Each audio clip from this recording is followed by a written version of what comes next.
A mechanic's daughter fights for life, while her father's quiet love draws the one woman who thought she needed nothing, until she realized she had everything to lose. What would you do if the person you loved most was slipping away, and the only one who could save them was someone you'd already pushed out of your life?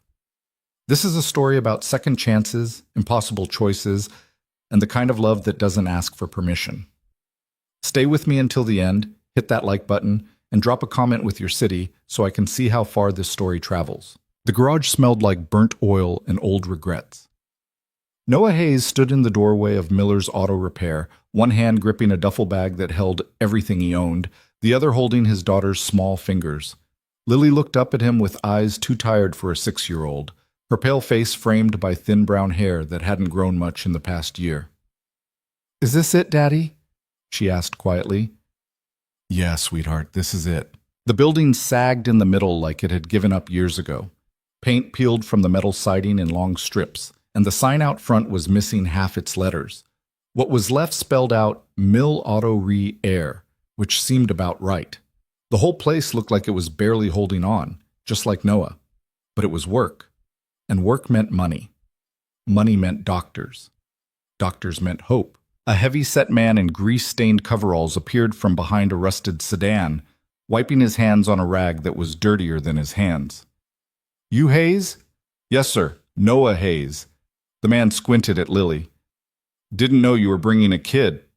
"I told them on the phone," Noah said evenly. "She can't be alone. Won't be any trouble." The man grunted. "Name's Miller. I own this dump. You got experience?" 10 years, certified in European imports, diagnostics, engine rebuilds." Miller raised an eyebrow. "Then what are you doing here?" Noah didn't answer. He didn't need to explain that certified mechanics with spotless records didn't usually end up at places like this. Didn't need to mention the hospital bills stacked up like kindling, or the insurance that covered almost nothing, or the fact that he'd been let go from 3 jobs in 2 years because emergencies with Lily didn't fit anyone's schedule. "You show up, you work, you get paid," Miller said. "No drama, no excuses. We clear?" "Clear." "Good.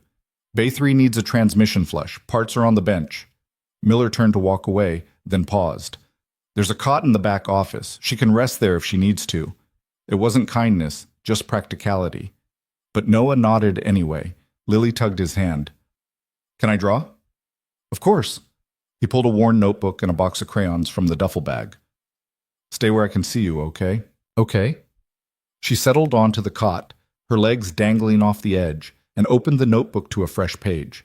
Noah watched her for a moment, the careful way she selected a blue crayon, the concentration on her small face, and felt the familiar ache in his chest. She deserved better than this. Better than oil-stained floors and the constant hum of air compressors. But this was all he had to give. He pulled on his work gloves and got started. The transmission job was straightforward but tedious. Drain the old fluid, replace the filter, refill with the correct grade.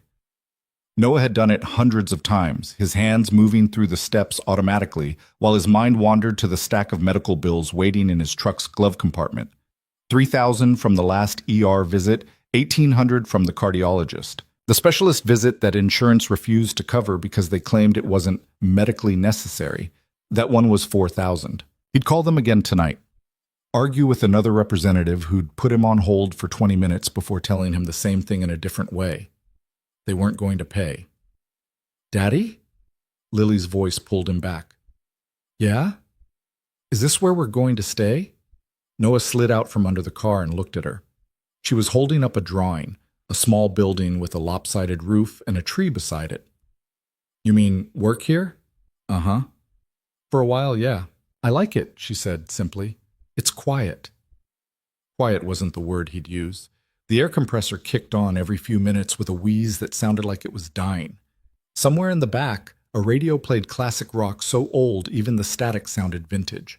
And every time the bay door opened, traffic noise rushed in from the street outside. But Lily had always been like this, finding something good in whatever situation they landed in. It was a skill Noah wished he had. "I'm glad," he said. "You hungry?" She shook her head, which meant she probably was but didn't want to bother him. Noah made a mental note to pick up something on the way home. Not that home was much, a 1-bedroom apartment above a laundromat, where the machines ran until midnight and the whole place smelled like fabric softener and mildew. Let me know if you need anything, okay? Okay? He slid back under the car. The first week passed in a blur of routine.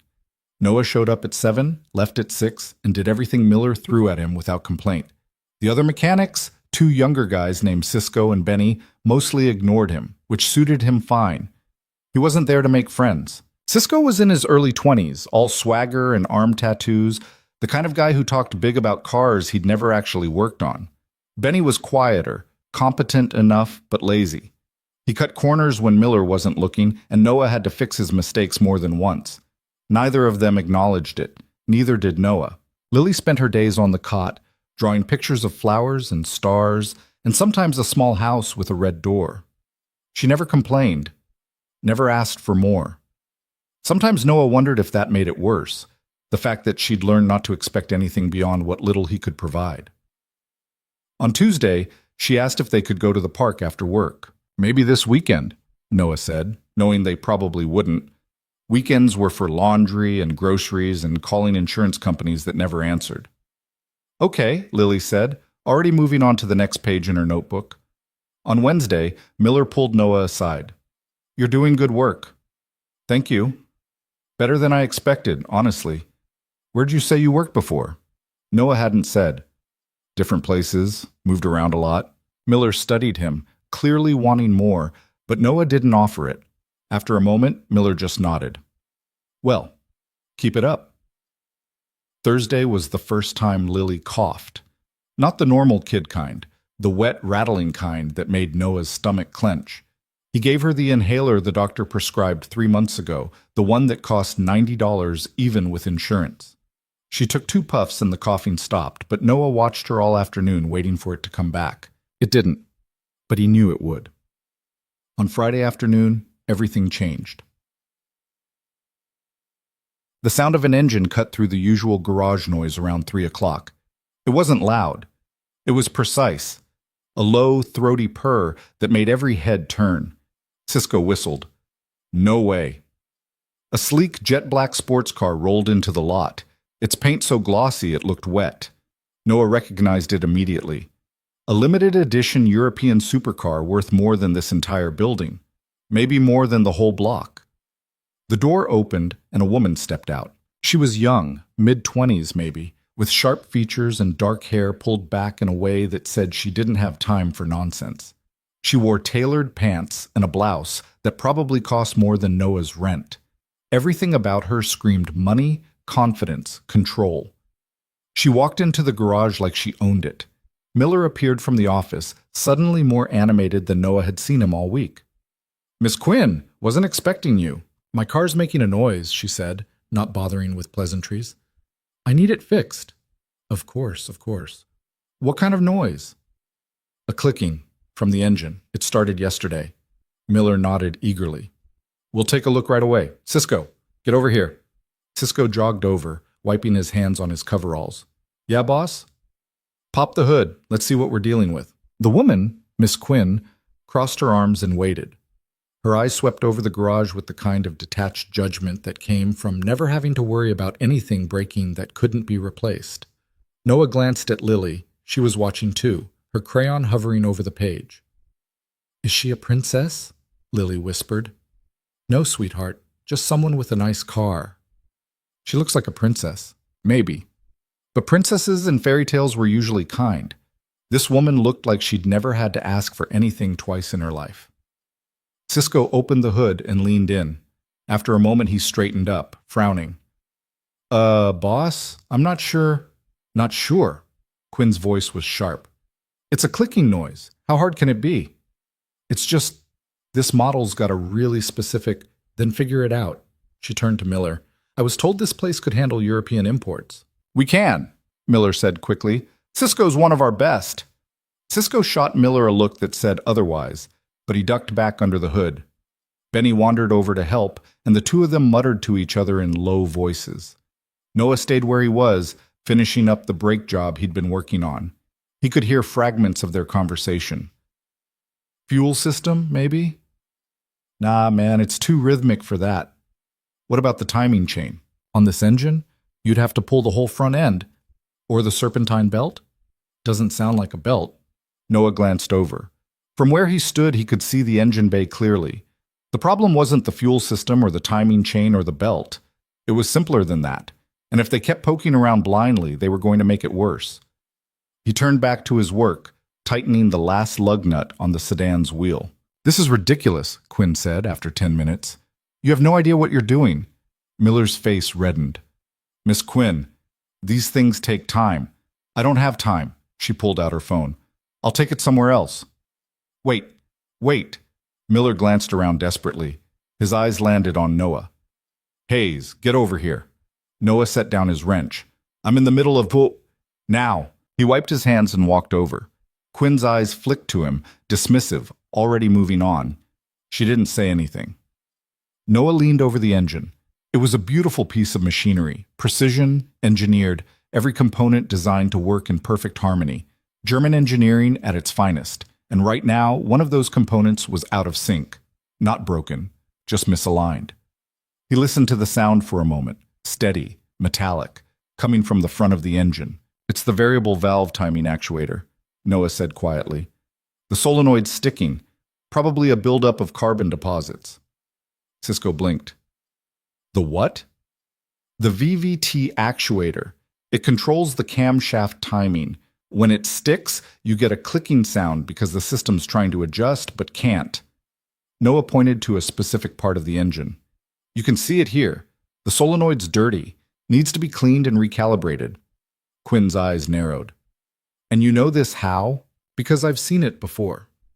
"On this model?" "On several models. The system's similar across the manufacturer's line."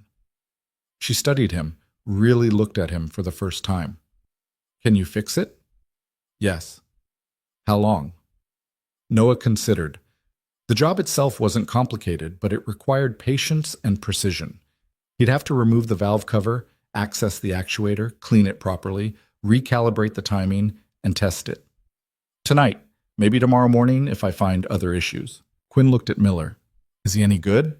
Miller hesitated, then nodded. "He knows his stuff." She turned back to Noah, still studying him like he was a puzzle she couldn't quite solve. "Fine. Fix it." "Yes, ma'am." "And don't ma'am me. I'm not 50. Noah didn't respond. He just nodded. Quinn pulled a business card from her bag and handed it to Miller. "Call me when it's ready, not before 9 a.m. "Of course, Miss Quinn." She walked to the garage entrance, then paused and looked back at Noah. "Don't screw it up." "I won't." She left, and the garage seemed to exhale. Cisco shook his head. "Man, she's intense." "She's rich," Benny said.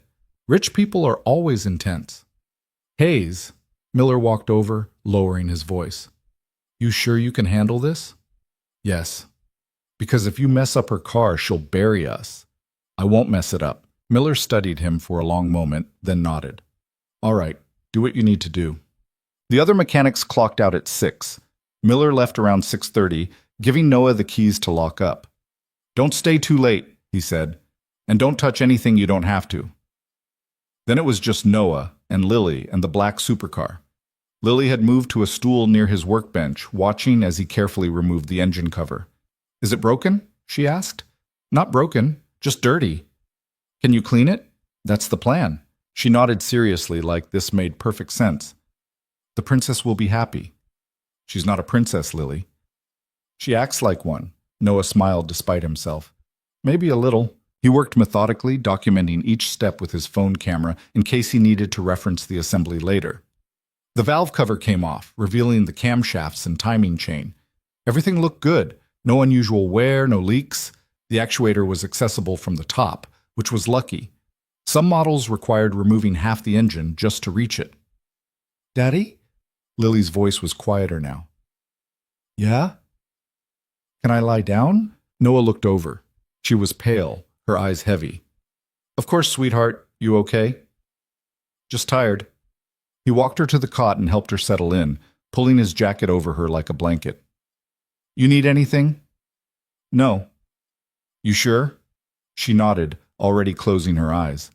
Noah watched her for a moment, his hand on her shoulder, feeling the fragile rise and fall of her breathing. She was so small, so breakable. He went back to the car. The actuator came out easily enough, and he carried it to the parts washer. Carbon deposits crusted the solenoid valve exactly as he'd suspected.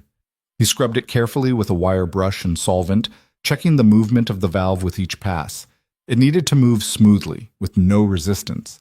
Anything less, and it would just stick again in a few weeks. It took an hour to get it clean, another 30 minutes to test it, recalibrate it, and reinstall it. By the time he was finished, it was almost midnight. He started the engine. The sound was perfect. No clicking, no hesitation, just a smooth, throaty purr that sent a satisfied warmth through Noah's chest. This was why he loved the work. Not for the money or the recognition, but for the moment when something broken became whole again. He let the engine run for 10 minutes, monitoring the diagnostics on his laptop, making sure everything was holding steady. Oil pressure good. Timing perfect. Temperature rising smoothly to operating range. Finally, he shut it down and closed the hood. Lily was still asleep on the cot, her notebook fallen to the floor. Noah picked it up and flipped through the pages. Flowers, stars, houses, and on the last page, a drawing of a black car with a woman standing beside it. The woman had a crown on her head. Noah smiled and set the notebook beside her. He cleaned his tools, organized the workbench, and locked up the garage. Then he carried Lily to the truck. She didn't wake up. She rarely did. Quinn showed up at 10 the next morning, exactly on time. She walked into the garage with the same brisk confidence, her heels clicking on the concrete. Today she wore a different outfit, still expensive, still perfectly tailored. Miller was already there, hovering nervously. "Is it done?" she asked. "Hayes?" Miller called. Noah emerged from the back, wiping his hands on a rag. "It's done." Quinn looked at him, then at the car. "And it's fixed?" "Yes." She walked over, opened the door, and started the engine. The sound was flawless, no clicking, no hesitation, just smooth, responsive power. She let it run for a moment, her expression unreadable. Then she turned it off and stepped out. What was wrong with it? "The VVT actuator," Noah said. "Like I said, carbon buildup. I cleaned it and recalibrated the timing. And that's it?"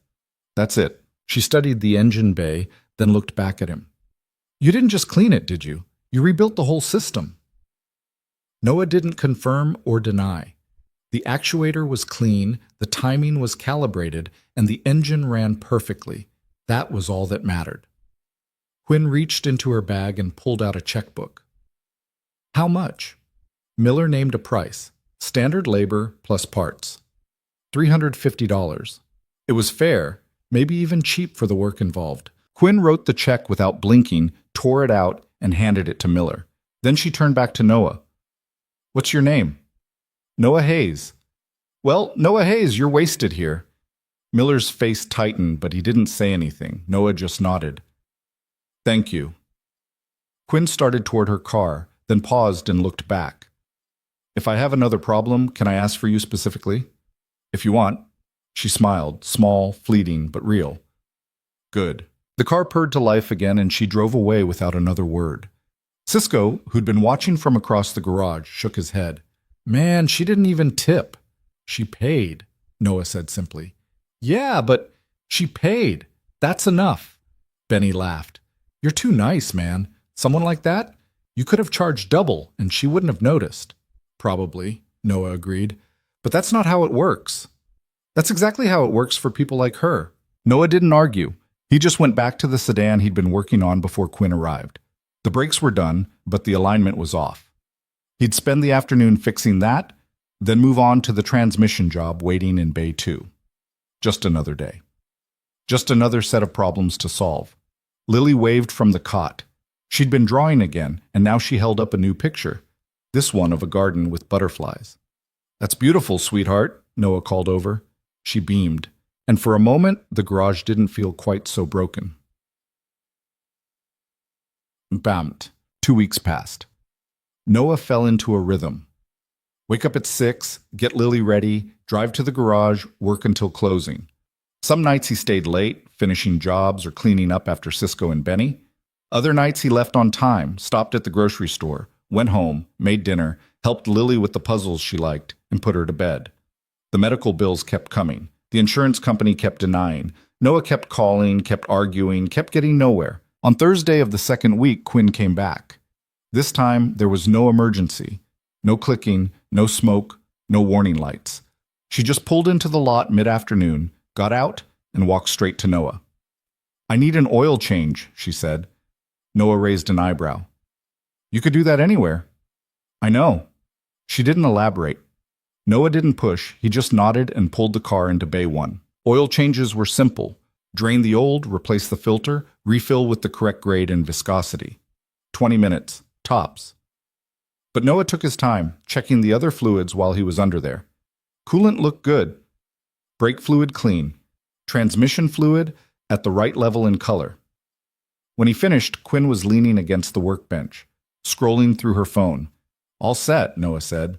She looked up. That was fast. "It's not complicated." Still, she put her phone away. "You're efficient." "Thank you." She didn't move toward her car. Instead, she looked past him, toward the back of the garage where Lily sat coloring. "Is that your daughter?" "Yes." "She's here every day?" "Yes." Quinn walked over slowly, like she wasn't sure she should. Lily looked up as she approached, her eyes wide. "Hi," Quinn said. "Hi," Lily said softly. "What are you drawing?" Lily held up the notebook. "A garden." Quinn crouched down, carefully, so her expensive pants didn't touch the floor.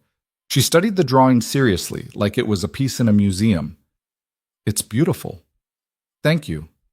"What's your name?" "Lily." "I'm Arya." Lily smiled, shy but genuine. "That's a pretty name." "So is your—" Arya pointed to one of the flowers in the drawing. "Is that a rose?" "I think so. I've never seen a real one." Arya blinked. "Never?" Lily shook her head. "Just in pictures." Something in Arya's expression shifted, softened. "Well, they're red or pink, sometimes yellow, and they smell really nice." "I bet they're pretty." "They are." Arya glanced at Noah, then back at Lily. "Do you come here a lot?" "Every day. I can't stay home by myself." "That makes sense." Arya stood, brushing off her knees. "Well, your garden is lovely. Keep drawing." "Okay." Arya walked back to Noah, her expression unreadable. "She seems sweet." "She is." "How old?" 6. Arya nodded slowly, processing something Noah couldn't see. Then she pulled out her wallet and handed him a credit card. "For the oil change." Noah rang it up, printed the receipt, and handed both back to her. She signed without looking at the total. "Thank you," she said. "You're welcome." She started toward her car, then paused. "Noah?" "Yeah? If you ever need anything, for her, let me know." Noah's jaw tightened. "We're fine." "I'm sure you are, but if that changes—" "We're fine," he repeated, firmer this time. Arya studied him for a long moment, then nodded. "Okay." She got in her car and drove away. And Noah stood there, watching her go, wondering what the hell had just happened. Over the next week, Arya became a regular. She came in on Monday for a tire rotation, Tuesday for an alignment check, Wednesday just to ask if Noah could look at a scratch on the bumper that was barely visible. Miller started giving Noah a knowing look every time she showed up. Cisco made jokes. Benny just shook his head and muttered about rich people having too much time on their hands. But Noah noticed something else. Arya wasn't just coming for the car. She was coming to see Lily. She'd bring things. Small things. Nothing extravagant. A new box of crayons. A book about butterflies with glossy photographs. Once, a stuffed rabbit with soft gray fur that Lily immediately named Clover. "You don't have to do that," Noah said after the third gift. "I know," Arya replied, "but I want to." "Why?" She looked at him, and for the first time since he'd met her, she seemed uncertain. "I don't know." That was the truth, Noah realized. She genuinely didn't know why she kept coming back, why she kept bringing gifts, why she spent her afternoons sitting on an old stool in a rundown garage talking to a 6-year-old about flowers and butterflies and imaginary gardens. And that made it worse. Because people who didn't know why they did things were unpredictable. They changed their minds. They left.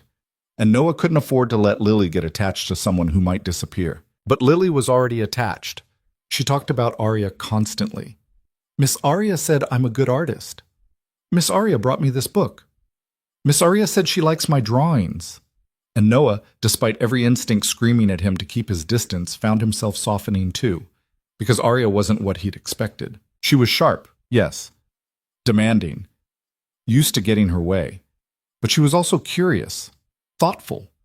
She asked questions about the cars, about the work, about him. And when he answered, she actually listened.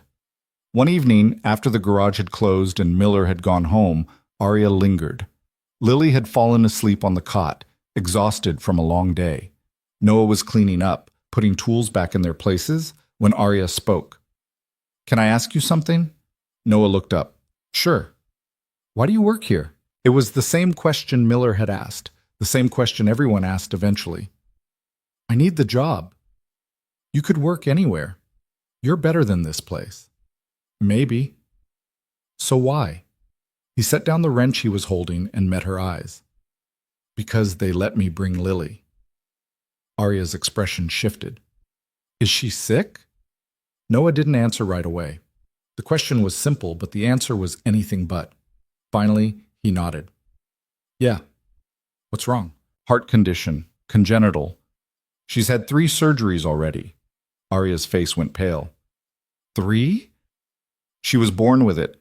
Atrioventricular septal defect. The walls between the chambers didn't form right. They've been patching it since she was 2, but it's not holding as well as they hoped." "And now?" "She needs another surgery, a bigger one, soon." "When?" "Whenever insurance approves it." Noah's voice was flat, emotionless. He'd learned a long time ago that emotion didn't help. "Which they might not." "What happens if they don't?" Noah's jaw tightened. "Then I'll figure something out." "How?" "I don't know, but I will." Arya stared at him, and for the first time since he'd met her, she looked genuinely shaken. "I'm sorry." "Don't be. She's strong." "She's 6, Noah." "I know." He picked up the wrench again, needing something to do with his hands. "But she's still the strongest person I know." Arya didn't say anything for a long moment. She just stood there, her expensive clothes and polished confidence suddenly feeling completely out of place in this oil-stained garage. Finally, she spoke.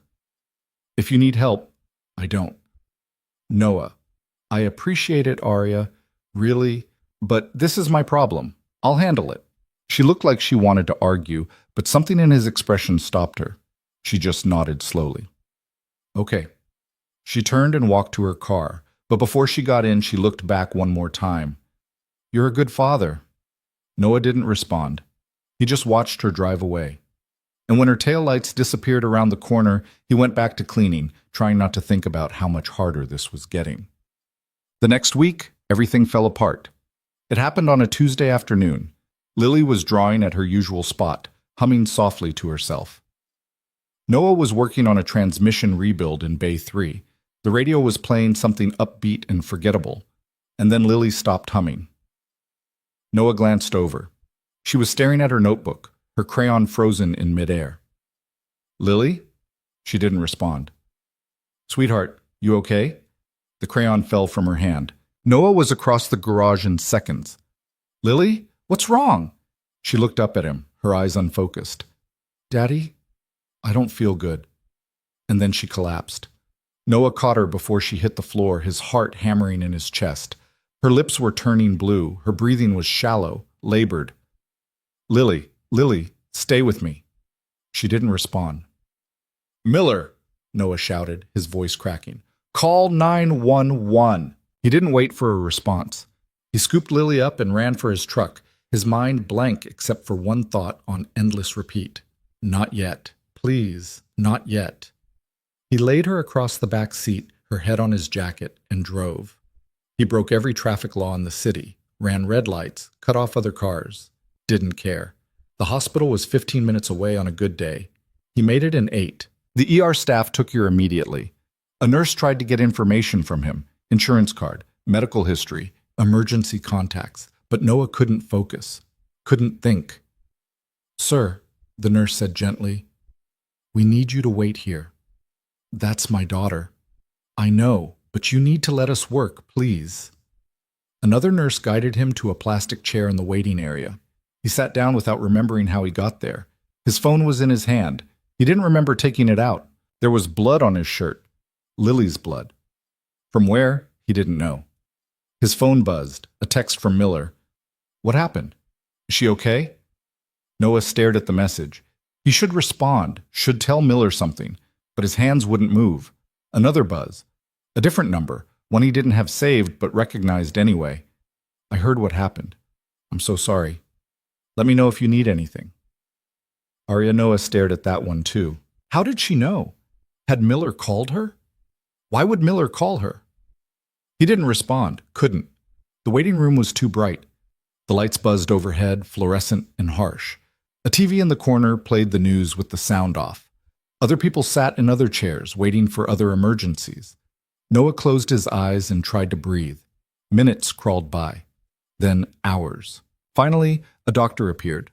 She was older, with kind eyes and tired shoulders, the look of someone who'd delivered bad news too many times. Mr. Hayes? Noah stood so fast his vision blurred. How is she? She's stable, but her heart is weaker than we thought. The surgery can't wait any longer. When? Within the next 2 weeks, sooner if possible. Noah's stomach dropped. And the insurance? The doctor's expression said everything. We're working on it. That's not an answer. I know. I'm sorry, but right now the important thing is that she's stable. We're going to keep her here for observation. Can I see her? Of course. Room 314, third floor. Noah didn't wait. He was already moving. Lily looked so small in the hospital bed, surrounded by machines and wires and monitors that beeped steadily, marking time and mechanical heartbeats. But she was awake, and when she saw Noah, she smiled. Hi, Daddy. Hi, sweetheart. He sat down beside her, taking her small hand in both of his. How do you feel? Tired. I know. Am I going to have another surgery? Noah swallowed hard. Yeah, but it's going to be okay. You always say that. Because it's always true. Lily squeezed his hand. Her grip was weak, barely there, but she squeezed. I'm not scared. But Noah was. He was terrified. And for the first time in years, he didn't know how to fix this. That night, Noah sat in the hospital cafeteria staring at a cup of coffee he hadn't touched. The fluorescent lights hummed overhead, casting everything in a sickly yellow glow. Around him, other people moved through their own private emergencies. A woman crying quietly into her phone. A man in scrubs eating a sandwich like it was the first food he'd seen in days. An elderly couple holding hands across a table, saying nothing. Noah's phone sat face up beside the coffee cup. 3 missed calls from Miller. 2 from a number he didn't recognize, and that text from Arya still unanswered. He should call Miller back, should let him know what was happening, but the thought of explaining it out loud, of putting words to the fear churning in his gut, felt impossible. The cafeteria doors opened, and Noah didn't look up. Didn't care who was coming or going. Footsteps approached his table, stopped. Noah. He looked up. Arya stood there, still in her work clothes, but looking somehow less polished than usual. Her hair had come loose from its usual tight arrangement, and there were creases in her blouse like she'd been sitting in a car for too long. How did you? Miller told me which hospital. She pulled out the chair across from him and sat down without asking. How is she? Stable. The word felt hollow. For now. And the surgery? Soon. They said within 2 weeks, maybe sooner. Arya leaned forward, her hands clasped on the table. What do you need? Noah shook his head. I don't need anything. Stop saying that. Her voice was sharp, almost angry. You clearly need help. Let me... You can't fix this, Arya. Why not? Because this isn't a car. Noah's voice cracked, and he hated himself for it. This is my daughter, and no amount of money or connections is going to change the fact that her heart is failing. Arya flinched like he'd slapped her. Noah stood. I need to get back to her. Noah, thank you for coming, but I can handle this. He walked away, leaving her sitting alone at the table, and didn't look back. When he reached Lily's room, she was asleep. The machines beeped steadily, marking time in a rhythm Noah was learning to hate. He settled into the chair beside her bed and took her hand again, careful not to disturb the IV line. Her fingers were so small in his, so fragile. He sat there for hours, watching her breathe, and tried not to think about what would happen if the insurance didn't come through. The next morning, a different doctor came by. Younger this time, with bright eyes and an optimistic energy that felt out of place. "Mr. Hayes? I'm Dr. Chen. I'll be coordinating Lily's care." "Okay." "I've reviewed her file and I have to say, she's been through a lot already." "I know. The good news is, the surgical team here is excellent. Dr. Kapoor is one of the best pediatric cardiac surgeons in the region." "And the bad news?" Dr. Chen's optimism dimmed slightly. "The surgery is complex and expensive. Even with insurance, you're looking at significant out-of-pocket costs." "How significant?" "Conservatively, 40 to 50,000, possibly more depending on complications." The number hit Noah like a physical blow. He had 3,000 in savings, maybe another 2,000 if he sold everything he owned. "I don't have that," he said quietly. "There are options. Payment plans, charity care applications, fundraising. How long do those take?" Dr. Chen hesitated. "It depends. Charity care can take weeks to process. Fundraising is unpredictable." "She doesn't have weeks." "I know, which is why I'm going to push the insurance company as hard as I can. Sometimes they just need the right pressure." Noah nodded, not believing it for a second. Dr. Chen offered a reassuring smile that didn't reach his eyes. "Try to get some rest, Mr. Hayes. Lily's going to need you strong." After he left, Noah sat in silence, doing math that didn't work no matter how many times he ran it. 40,000, 50,000, numbers that might as well have been a million. His phone buzzed. "Miller, take all the time you need. Job's here when you get back." Another buzz. "Arya, please let me help." Noah stared at that second message for a long time. He should delete it, should block her number and forget she existed. But his thumb hovered over the screen, not moving, not deciding. Lily stirred in the bed. "Daddy?" He set the phone down. "Hey, sweetheart, how are you feeling?" "My chest hurts." "I know, the doctors are taking good care of you." She looked around the room, taking in the machines and monitors. "How long do I have to stay here?" "I'm not sure yet." "Can I go back to the garage?" "Soon, when you're better. I miss my cot." Noah smiled despite everything. "Your cot misses you, too." She was quiet for a moment. "Is Miss Arya going to visit?" Something twisted in Noah's chest. "I don't know, sweetheart. I hope she does. She's nice." "Yeah, she is." Lily closed her eyes again, drifting back into sleep. Noah watched her, his daughter who missed a garage cot and thought a woman who drove a $100,000 car was nice because she'd brought her crayons. His phone buzzed again. Same message, different words. "I meant what I said. Let me help." This time, Noah picked it up and typed a response. "You can't." Her reply came immediately. "Try me." Noah stared at those two words. Then he set the phone face down on the table and didn't answer.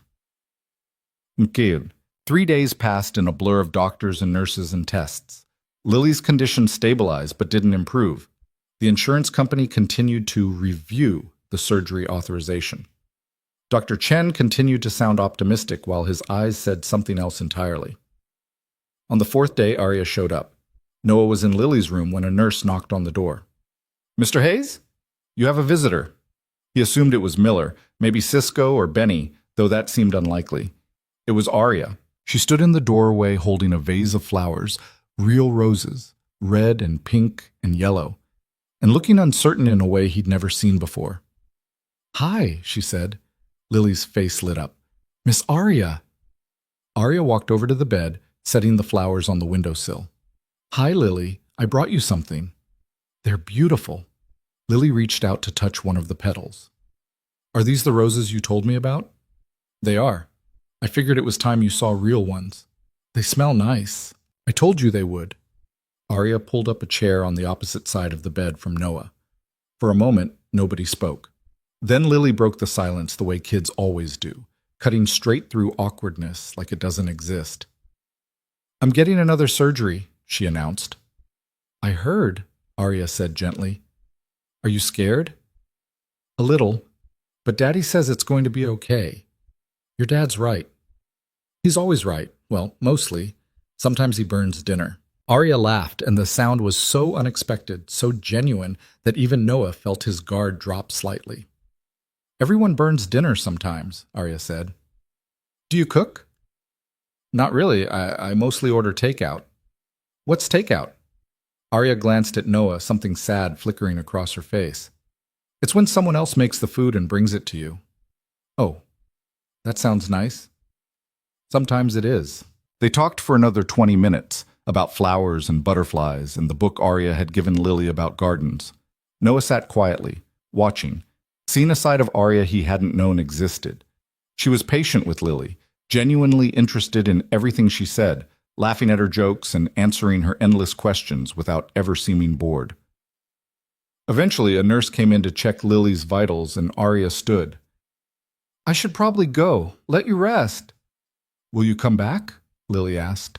If that's okay with your dad. Lily looked at Noah expectantly. It's fine, he said, because what else could he say? Arya smiled. Then I'll come back. She walked to the door, then paused. Noah, can I talk to you outside for a minute? He followed her into the hallway, pulling the door mostly closed behind them. Arya crossed her arms, not defensive, but like she needed something to hold on to. I want to help pay for the surgery. No. You didn't even let me finish. I don't need to. The answer's no. Noah, I appreciate what you're trying to do, but I can't accept that. Why not? Because I don't know you. The words came out harsher than he intended. You've been coming to the garage for what?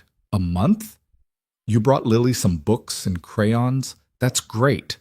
But I don't know anything about you except that you have money and a nice car and apparently too much free time. Arya's jaw tightened. That's not fair. Maybe not. But it's true. I'm trying to do something good here. I know, and I'm telling you that you can't. Can't or won't let me. Noah didn't answer. Arya stepped closer, her voice dropping. You're running out of time. You said it yourself. She needs this surgery soon, and you don't have the money. So what's your plan? Hope the insurance comes through? Apply for charity care that might not happen before it's too late? That's my problem. It doesn't have to be. Yes, it does. Noah met her eyes, holding her gaze. Because when this is over, when Lily's better, and life goes back to normal, you're going to get bored and move on. You'll go back to your life, whatever that is, and we'll still be here. And if I let Lily get more attached to you than she already is, it's going to hurt her when you leave. So thanks, but no thanks. He turned to go back into the room. You don't know that, Arya said quietly. Noah stopped but didn't turn around. Yeah, I do. He went back inside, closing the door behind him. Through the small window, he could see Arya still standing in the hallway, her arms wrapped around herself, looking lost in a way that money couldn't fix. Then she walked away, and Noah tried not to think about whether he'd just made a terrible mistake. That night, after Lily fell asleep, Noah called the insurance company again. He'd called them 17 times in the past week. He knew the hold music by heart now, could recite the automated menu options without thinking. Finally, a representative picked up. Thank you for calling. This is Jennifer. How can I help you today? I'm calling about a surgery authorization for my daughter, reference number 8847-LH. One moment, please. The hold music came back. 3 minutes passed. Mr. Hayes, I'm showing that your request is still under review. It's been under review for 3 weeks. I understand your frustration, but these things take time. How much time? The doctors say she needs this surgery within 2 weeks. I don't have that information, sir. The review team will make a determination as soon as possible. That's what you said last week, and the week before that. I'm sorry, but that's all the information I have. Noah's hand tightened on the phone.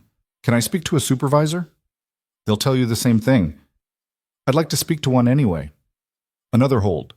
Another 5 minutes of music designed to sound soothing, but instead grated like nails on glass. A different voice, male this time. This is David. I understand you're requesting a supervisor? I need to know when my daughter's surgery is going to be approved. I'm looking at the file now. It appears the medical review team has requested additional documentation from the attending physician. What kind of documentation? a detailed surgical plan and justification for the procedure. You already have that. Dr. Chen submitted it 2 weeks ago. I'm showing the request was made 3 days ago. Noah closed his eyes, fighting to keep his voice level. So you're telling me that after 3 weeks of review, you decided you needed more information, and instead of calling the doctor directly, you sent a request that takes another week to process. That's our standard protocol, Mr. Hayes. My daughter doesn't have another week. I understand this is difficult. No, you don't. Noah's voice cracked. You don't understand. Because if you did, you wouldn't be hiding behind protocol while a 6-year-old's heart is failing. Silence on the other end. Please, Noah said, quieter now. Just approve it. Please.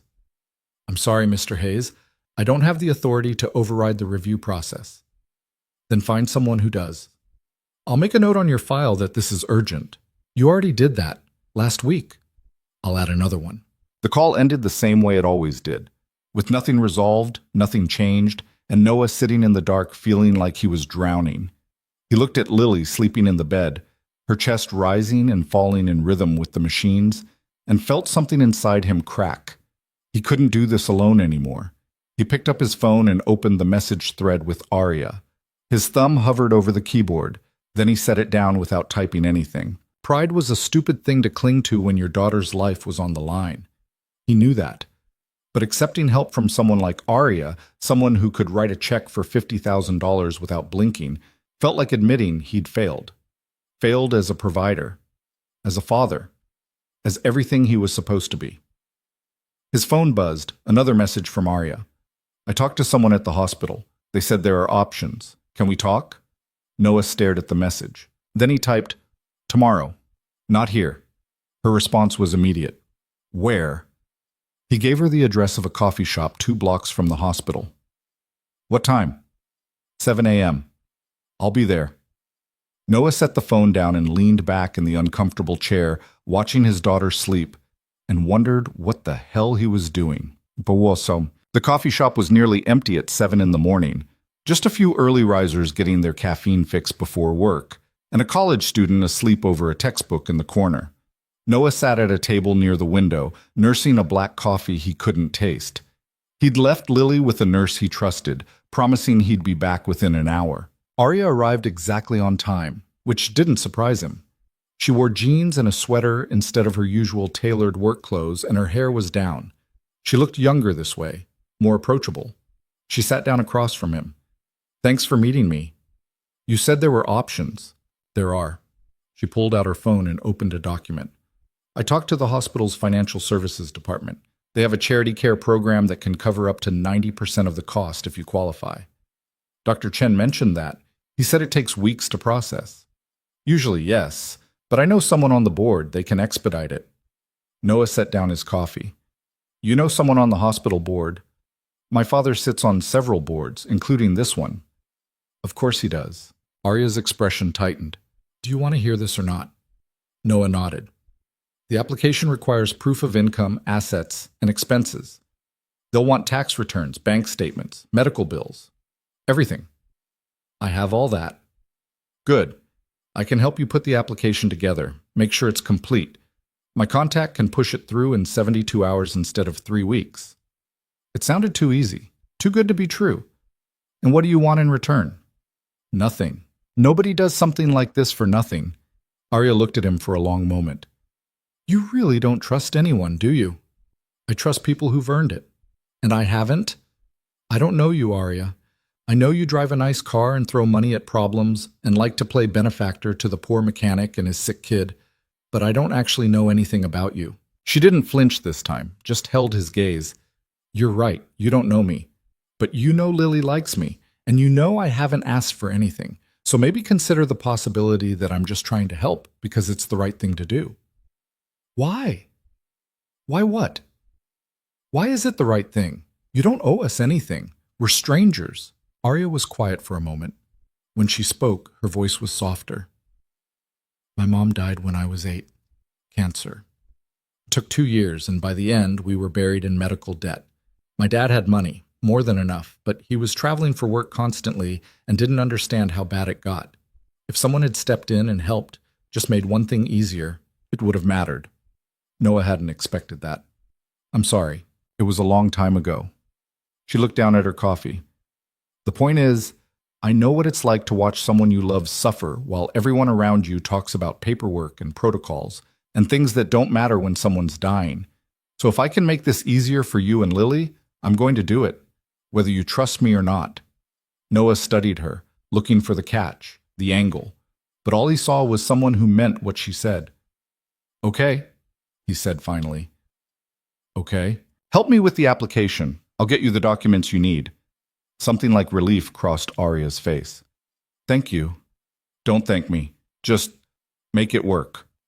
I will. They spent the next hour going through what Noah would need to gather: tax returns from the past 2 years, bank statements, copies of every medical bill, documentation of his income and expenses. It was a lot, but Noah had kept meticulous records out of necessity. I can have most of this together by tonight, he said. Good. Send it to me, and I'll get it to my contact tomorrow morning. And this will really only take 3 days? If they say they need more documentation, I'll handle it. Arya met his eyes. I promise, Noah, this is going to work. He wanted to believe her, needed to. Okay. They stood to leave, and Arya hesitated. Can I ask you something? Sure. Why did you finally agree to meet me? Noah didn't answer right away. He thought about Lily in that hospital bed, about the insurance company's endless hold music, about the weight of trying to carry everything alone. Because I'm out of options, he said simply. Arya nodded. That's fair. She started to walk away, then turned back.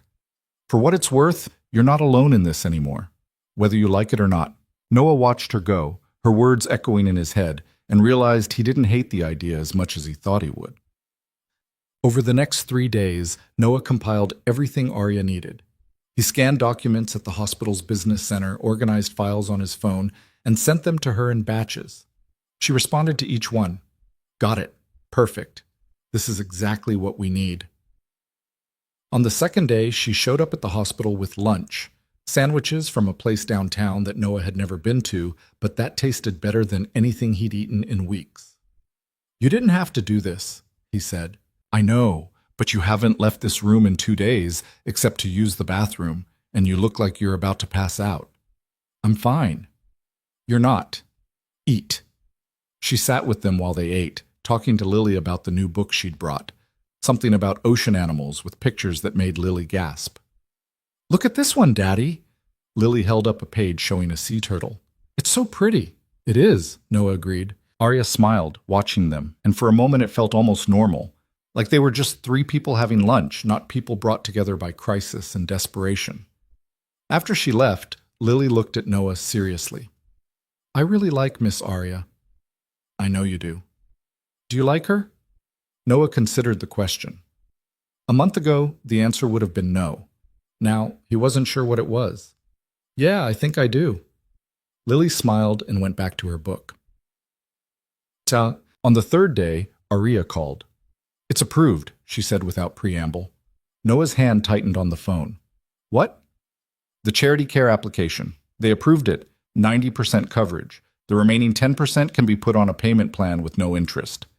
Noah sat down heavily in the chair beside Lily's bed. Are you serious? Completely. Dr. Chen should be getting the notification within the hour. They can schedule the surgery as soon as there's an opening. How did you? I told you, I know someone. Noah closed his eyes, feeling something that might have been relief or might have been the last thread holding him together finally snapping. Thank you. You're welcome. I mean it, Arya. Thank you. Her voice was soft when she responded. I know.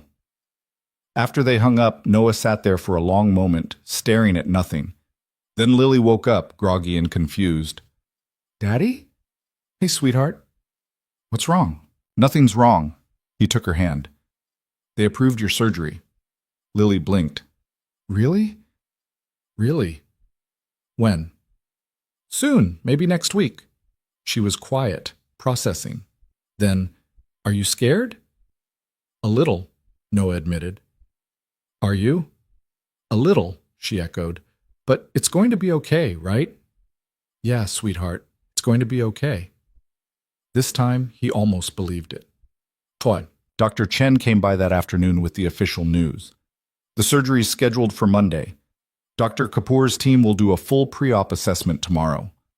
Monday, Noah repeated. That's 4 days. Is that a problem? No, that's good. I'll be honest, Mr. Hayes, this is a complex procedure, but Dr. Kapoor is the best. If anyone can fix Lily's heart, it's him. Noah nodded, not trusting himself to speak. After Dr. Chen left, Noah called Arya. Monday, he said when she answered. I heard. Are you okay? I don't know. Ask me after it's over. Fair enough. She paused. Do you want me to be there? Noah hadn't thought about it, but now that she'd asked, he realized he did. Yeah, if you want. I'll be there. Arya? Yeah? I'm sorry for what I said before, about not knowing you and all of that. You weren't wrong. Maybe, but I was an ass about it. She laughed quietly. A little bit, but I forgive you. Thanks. Noah? Yeah? She's going to be fine. I can feel it. Noah wished he had that kind of certainty, but he appreciated her saying it anyway. I hope you're right. I am. You'll see. The weekend passed in a strange limbo.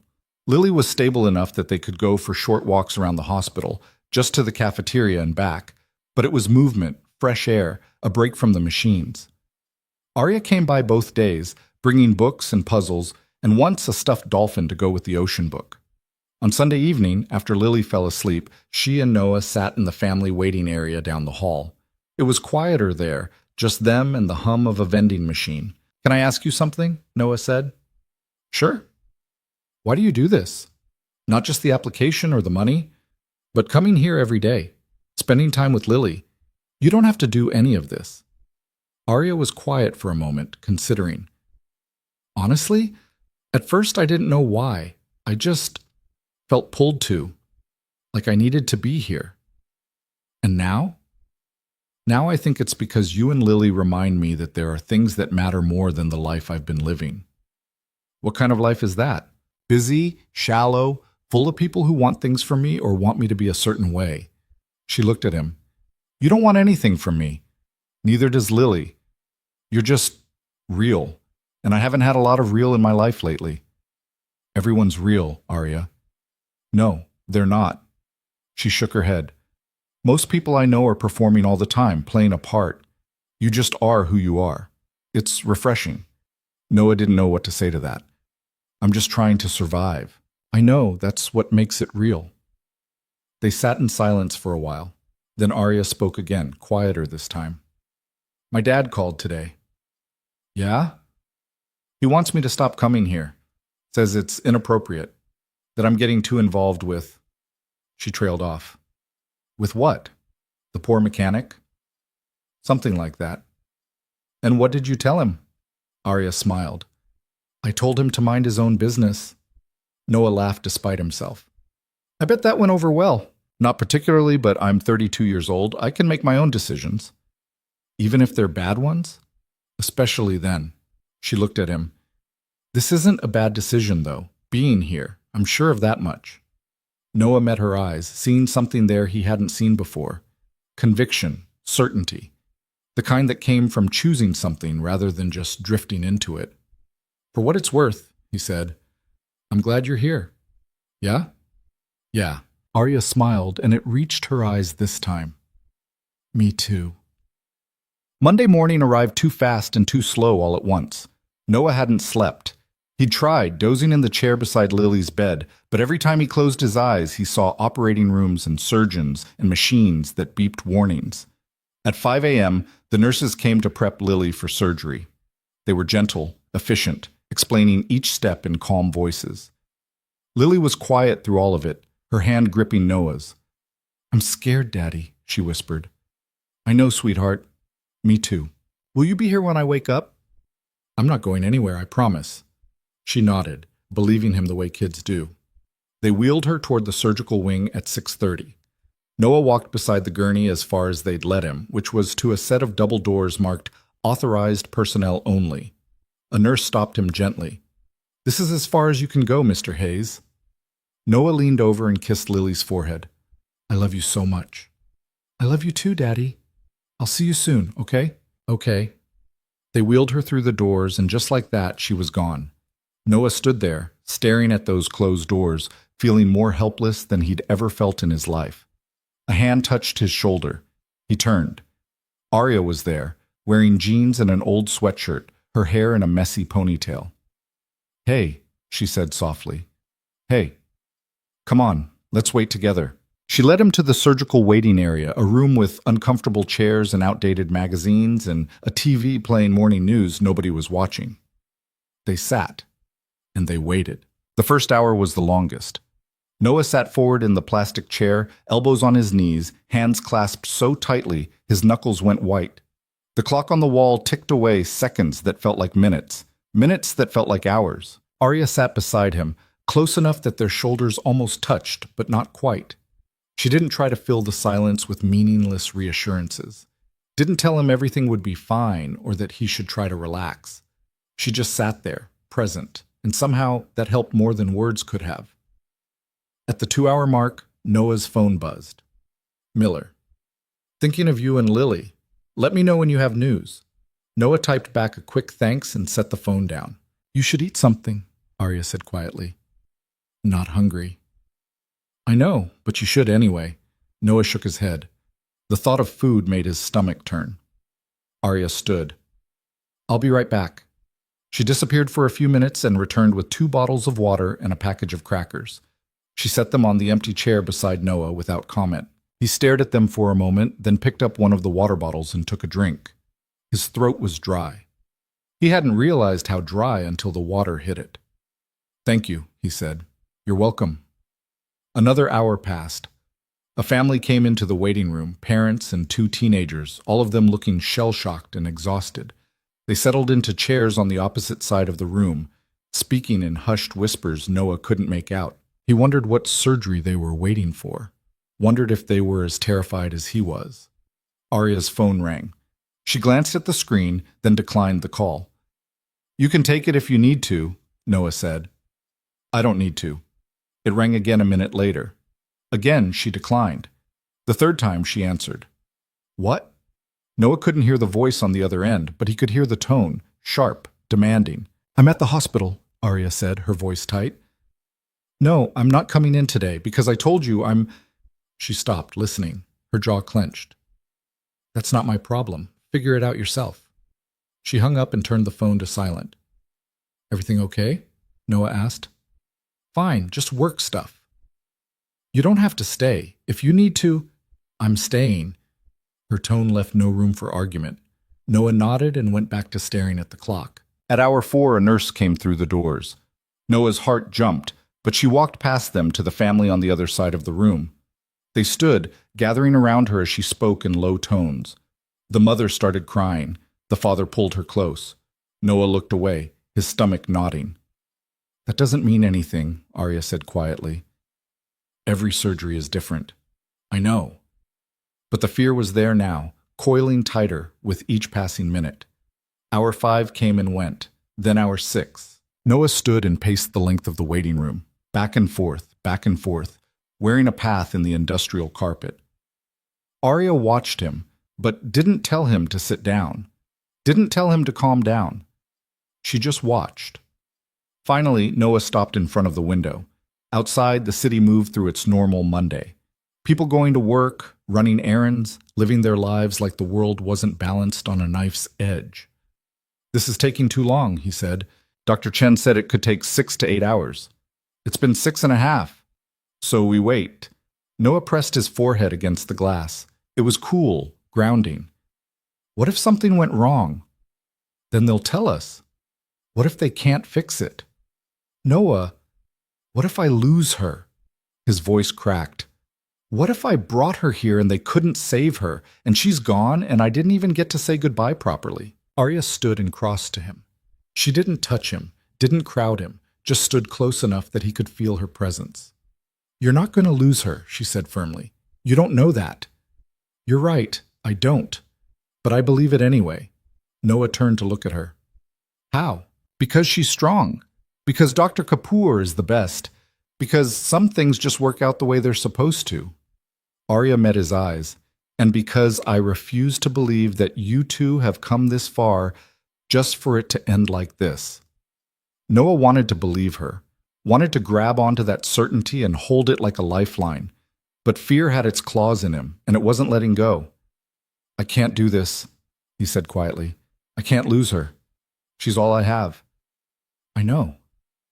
If something happens, nothing's going to happen. But if it does, then you'll survive it, Arya said. Because you're her father, and that's what you do. But you won't have to, because she's going to be fine. Before Noah could respond, the double doors opened. Dr. Kapoor stepped through, still in his surgical scrubs, pulling off his cap. Noah's heart stopped. The surgeon's expression was unreadable, tired but calm, the look of someone who'd just spent hours doing precision work and was running on nothing but muscle memory and caffeine. Mr. Hayes, he said. Noah couldn't speak, couldn't breathe. Arya's hand found his, squeezing once. The surgery went well, Dr. Kapoor said. Noah's knees almost gave out. Arya's grip on his hand tightened, holding him steady. She's in recovery now, the surgeon continued. We were able to repair the septal defect and reinforce the previous patches. Her heart is responding well. Better than we hoped, actually. She's okay? Noah's voice was barely a whisper. She's okay. She'll need to stay in the ICU for a few days while we monitor her, but barring any complications, she should make a full recovery. Noah sat down hard in the nearest chair, his whole body shaking. Can I see her? Soon, she's still under anesthesia. Give her another hour or so, then a nurse will come get you. Thank you, Noah managed. Thank you so much. Dr. Kapoor nodded. She's a fighter, your daughter. She did great. After he left, Noah just sat there, trying to process what he'd just heard. Lily was okay. The surgery worked. She was going to be fine. Arya sat down beside him. See, I told you. Noah laughed, and it came out half-sob. Yeah, you did. Are you okay? I don't know. Ask me in an hour. She smiled. Fair enough. They sat in silence for a while, the weight of the past 6 hours slowly lifting. Noah felt exhausted, wrung out, like every emotion he'd been holding back had finally drained away. His phone buzzed. Miller again. Any news? Noah typed, She's okay. Surgery went well. The response came immediately. Thank God. Give her our love. Noah set the phone down and closed his eyes, letting himself feel relief for the first time since Lily had collapsed in the garage all those weeks ago. When he opened them, Arya was watching him. What? He asked. Nothing. Just, I'm glad she's okay. Me too. And I'm glad you let me be here. Noah looked at her, really looked at her, and saw something he hadn't let himself see before. She cared. Not as some kind of charity project or way to fill her time. She genuinely cared about Lily, about him. I'm glad you're here too, he said quietly. Something shifted between them in that moment, something that had been building since the first time she walked into the garage, maybe before that, in ways neither of them had recognized. But before Noah could figure out what to do with that feeling, a nurse appeared. Mr. Hayes, you can see Lily now. Noah stood and Arya stood with him. You should go alone, she said. Have some time with her. You can come. She'd want to see you. Arya shook her head. Later. This moment should be just yours. Noah nodded, grateful and disappointed in equal measure. He followed the nurse through the double doors, down a hallway, and into the ICU.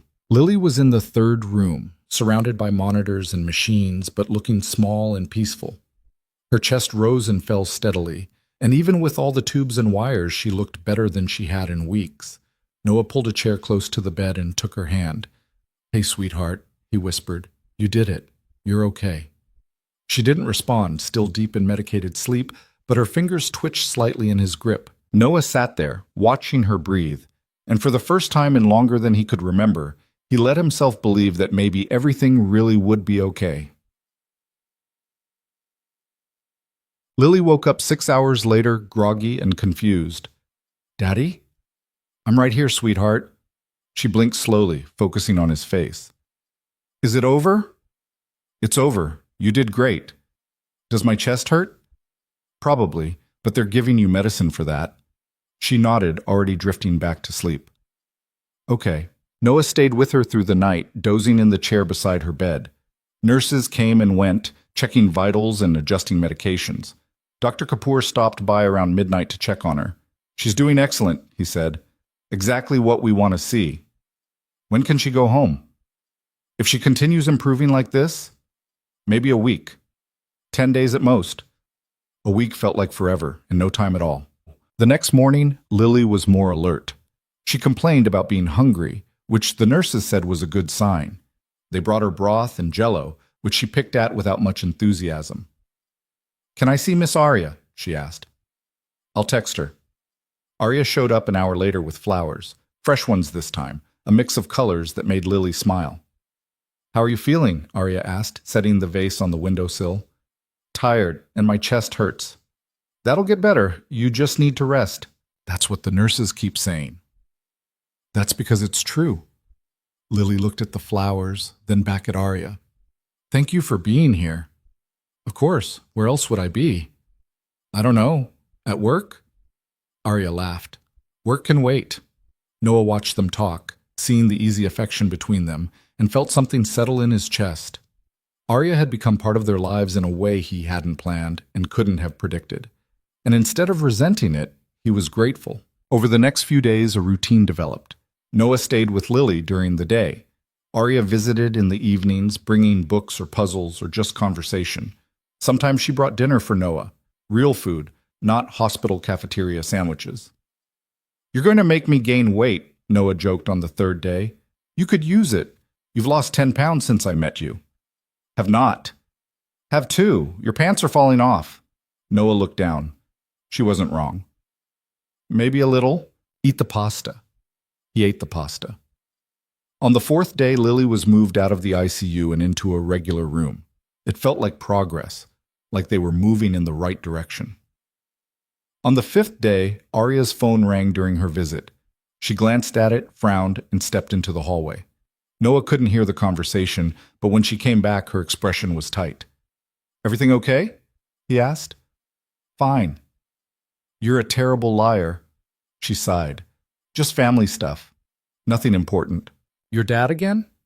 "Among others." "What do they want?"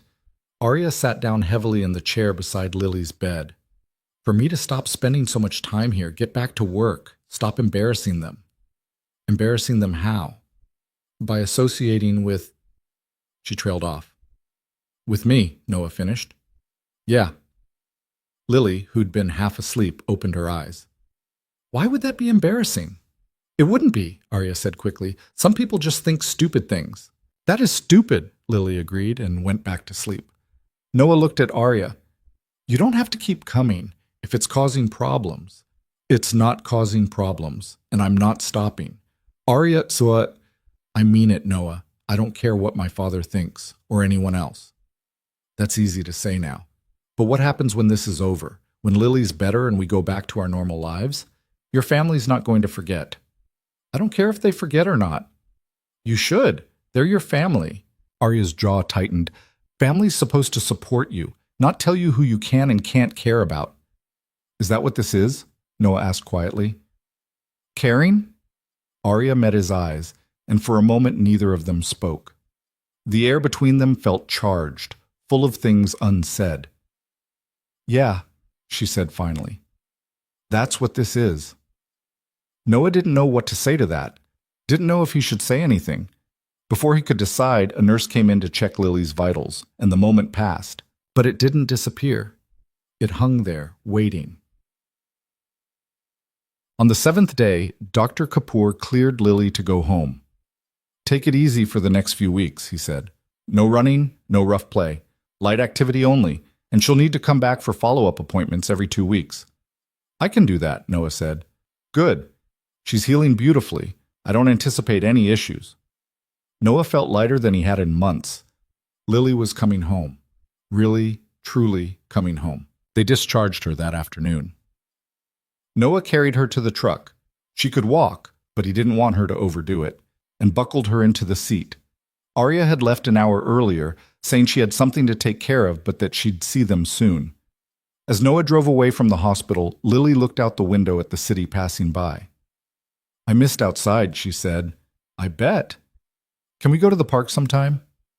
"Soon, when you're a little stronger." "Okay." She was quiet for a moment. Daddy? Yeah? Is Miss Arya your girlfriend?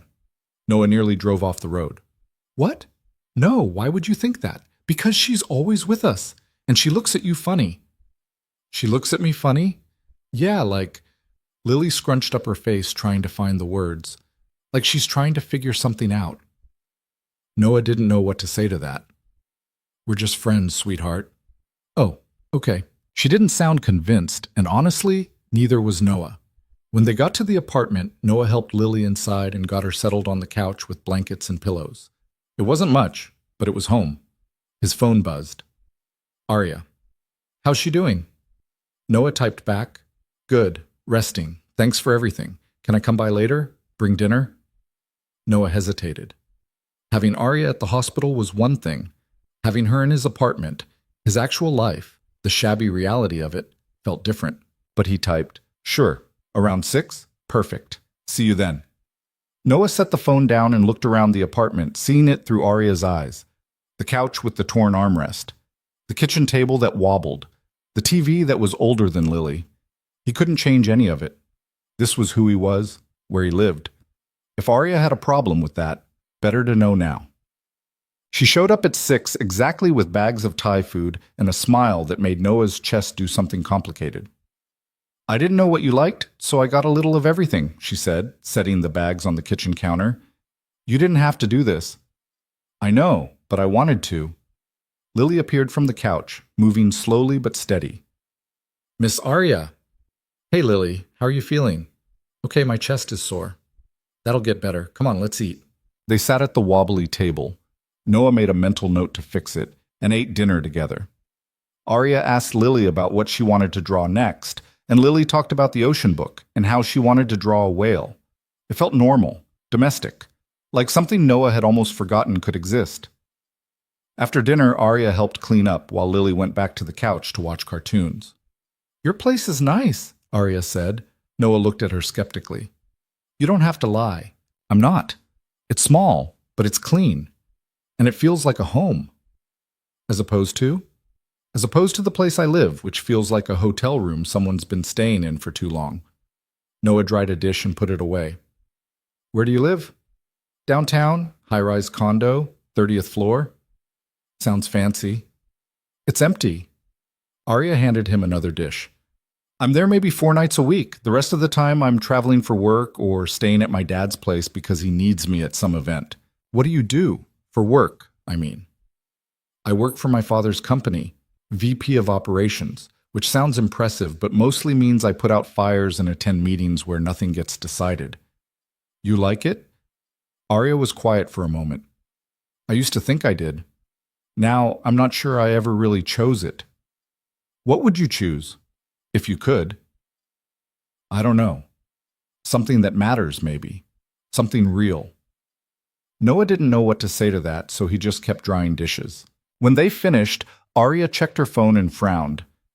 I should probably go, she said. You don't have to. I know, but I have an early meeting tomorrow that I can't skip. My father's already pissed at me for missing the last week. Arya, it's fine, Noah. Really. She grabbed her bag and walked to the door, then turned back. Can I ask you something? Sure. What Lily said earlier about me looking at you funny. Noah's stomach dropped. Yeah? Was she right? Noah's heart hammered. About which part? About me trying to figure something out. He met her eyes, seeing the same uncertainty he felt reflected back at him. I don't know. Are you? Arya smiled, small and almost sad. Yeah, I think I am. She left before he could respond, and Noah stood there in the empty doorway wondering what the hell just happened. From the couch, Lily called out, Daddy, I told you she looks at you funny. Noah closed the door and went to sit with his daughter, his mind racing with thoughts he didn't know what to do with. The next week passed quietly. Lily continued healing.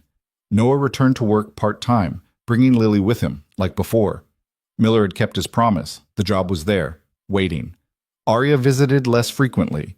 Not because she didn't want to, Noah realized, but because something had shifted between them that night in his apartment, and neither of them knew how to navigate it. When she did come by the garage, their conversations were careful, polite. missing the easy comfort they'd built in the hospital.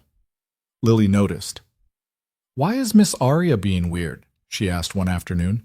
"She's not being weird." "She is. She barely talks to you anymore. She's just busy with work." "No, she's not. She's being weird because you're being weird." Noah looked at his 6-year-old daughter, wondering when she'd gotten so perceptive. "Maybe a little? Why?" "It's complicated, sweetheart."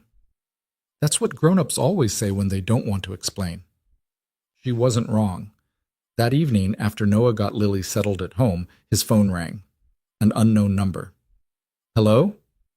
Mr. Hayes, this is Vanessa Quinn, Arya's mother." Noah sat down slowly. "Oh, hello. I'm calling because I need to speak with you about my daughter." "Is she okay?" "Physically, yes, but I'm concerned about the decisions she's been making lately." Noah's jaw tightened. "Such as?" "Such as spending an inappropriate amount of time with you and your daughter." "With all due respect, Mrs. Quinn, that's Arya's choice." "Is it? Or have you encouraged this relationship for your own benefit?" "Excuse me? You're a mechanic, single father, struggling financially, and suddenly a wealthy young woman is paying for your daughter's surgery and spending every free moment at your side. Forgive me if I find the timing convenient." Noah's hand tightened on the phone. "I never asked Arya for anything." "But you accepted her help, her money, her attention, and now she's talking about quitting her job, moving out of the city, throwing away everything she's worked for, all because of you." "She never mentioned any of that to me." "Of course not, because she knows you'd encourage it." "I wouldn't." "Wouldn't you? You've already taken so much. Why not take more?" Noah forced himself to breathe. "Mrs. Quinn, I appreciate your concern for your daughter, but what she does with her life is her decision, not mine, not yours. She's making a mistake." "Maybe, but it's her mistake to make." There was a long pause. When Vanessa spoke again, her voice was colder. "Stay away from my daughter, Mr. Hayes. If you care about her at all, you'll let her go back to her real life before she ruins it completely." The line went dead. Noah sat there, staring at his phone, his mind reeling. Arya was thinking about quitting her job, moving, and she hadn't said anything? He wanted to call her to ask what the hell was going on, but Vanessa's words echoed in his head. "You've already taken so much." Maybe she was right. Maybe he had taken too much. Let Arya get too involved, too attached, when he should have kept his distance from the start. His phone buzzed. A text from Arya. "Can we talk tomorrow?" Noah stared at the message for a long time. Then he typed, "Yeah, tomorrow." They met at the same coffee shop where they discussed the charity care application. It felt like a lifetime ago, though it had only been 2 weeks. Arya was already there when Noah arrived, sitting at the same table by the window. She looked tired, like she hadn't been sleeping. "Hey," she said as he sat down. "Hey." For a moment, neither of them spoke. Finally, Arya broke the silence. "My mother called you." "Yeah." "I'm sorry, she had no right." "She said you're thinking about quitting your job." Arya looked away. "She shouldn't have told you that." "Is it true?" "I don't know. Maybe." "Why?" "Because I'm tired, Noah. Tired of living a life that doesn't feel like mine. Tired of doing things because they're expected instead of because I want to. Tired of being who everyone else needs me to be." "And what do you want to be?" "I don't know yet, but I know it's not this." Noah leaned back in his chair. "Your mother thinks I'm taking advantage of you." "My mother thinks everyone's taking advantage of me. It's how she sees the world." "Am I?" "What?" "Taking advantage. You paid for Lily's surgery, you've been bringing us food, spending all your time at the hospital or the garage, and I haven't given you anything in return." Arya's expression hardened. "I didn't do any of that expecting something back." "I know, but that doesn't change the fact that you've given me everything and I've given you nothing." "That's not true." "What have I given you, Arya?" She was quiet for a long moment. When she spoke, her voice was soft. "You gave me something to care about, someone to care about. You and Lily reminded me what it feels like to matter to someone, not because of who my father is or what I can do for them, but just because." Noah didn't know what to say to that. "But maybe your mother's right," Arya continued. Maybe I am making a mistake, getting too involved in your life, ruining my own in the process. Are you? I don't know.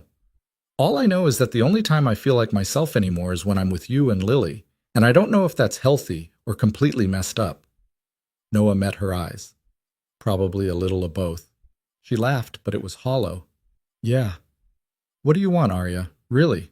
Honestly, I want to keep seeing you, keep being part of Lily's life, but I also know that might not be fair to you. Why wouldn't it be fair? Because eventually my family's going to make this harder. They're already starting, and I don't want you and Lily caught in the middle of that. Noah thought about Vanessa's call, about the barely concealed contempt in her voice. We can handle it. Can you? Because once they really dig in, it's not going to be pleasant. We've handled worse. Arya shook her head. You don't understand. My family doesn't just disapprove, they destroy. And I don't want them destroying you. So what are you saying? You're just going to disappear? Walk away? I'm saying maybe that would be better. For you. Noah leaned forward. Don't I get a say in what's better for me? Of course, but then let me say it. I don't want you to walk away. Lily doesn't want you to walk away. We want you here, whatever that means, whatever comes with it, we want you here. Arya's eyes glistened. You don't know what you're asking. Yeah, I do. She looked at him, and Noah saw everything in her expression, hope and fear and uncertainty all tangled together. Okay, she said finally. Okay, I'll stay. But when this gets messy, and it will get messy, you can't say I didn't warn you. Fair enough. They sat there for a moment, the decision made, but everything else still hanging in the air between them. There's something else, Arya said. What? My father's throwing a charity gala next weekend. Big event, all his business contacts, donors, the usual crowd. He's requiring me to attend. Okay. I want you to come with me. Noah blinked. What? As my date, or friend, or whatever you want to call it. Arya, I know it's not your scene. I know it's uncomfortable, but I need someone there who actually gives a damn about me, not what I represent. And that's you. Noah thought about what that would mean. Walking into Arya's world, meeting her family, being judged and evaluated, and probably found wanting. What should I wear? He asked. Arya smiled, real and bright. A suit. I'll help you find one. I can't afford. I'll loan you one. My father's built like you used to be, before you lost the weight. Gee, thanks. She laughed, and for the first time since that night in his apartment, things felt normal between them again. Not easy, but normal. And for now, that was enough. The suit didn't fit right. Noah stood in front of the mirror in Arya's father's study, tugging at the collar that felt like it was strangling him. The jacket was too tight across the shoulders, and the pants were half an inch too long, pooling slightly at his ankles. Stop fidgeting, Arya said from the doorway. It doesn't fit. It fits fine. You're just not used to wearing a suit. I look ridiculous. You look handsome. She walked over and adjusted his tie, her fingers brushing against his collar. There. Perfect. Noah caught her hand. Are you sure about this? It's not too late to back out. I'm sure. And yes, it is. The gala starts in 2 hours. Your family's going to hate me. They're going to try to intimidate you. There's a difference. Arya stepped back, studying him. Just be yourself. Don't let them get in your head. Easy for you to say. Not really, but I'll be right there with you. Noah took a breath, trying to settle his nerves. He'd faced plenty of uncomfortable situations in his life, but walking into a room full of wealthy strangers who already thought he was beneath them felt like a special kind of torture. How's Lily? Arya asked. Good. Miller's wife is staying with her tonight. They're making cookies. She must be excited about that. She is. Asked me to bring her back a fancy dessert. Arya smiled. We'll make sure you do. A door opened somewhere in the house, followed by footsteps and voices. Arya's expression tightened. That's my father, she said quietly. Ready? No? Good. Me neither. They walked out of the study and down a hallway that felt more like a museum than a home. Everything was expensive and pristine and cold. Noah couldn't imagine Arya growing up here, couldn't picture her as a kid running through these halls. In the foyer, a tall man in an impeccable tuxedo was speaking to someone on his phone. He looked up as they approached, his eyes landing on Noah with immediate disapproval. "I'll call you back," he said into the phone, then hung up. "Arya." "Dad, this is Noah Hayes." Noah extended his hand. "Mr. Quinn, nice to meet you." Marcus Quinn looked at Noah's hand like it was something distasteful, but he shook it anyway. His grip was firm, calculated to intimidate. "Hayes, Arya's told me about you." "Nothing good, I hope," Noah said, trying for humor. Marcus didn't smile. "She mentioned you work at Miller's Garage. That's right." Fascinating career choice. The words were polite, but the tone said everything.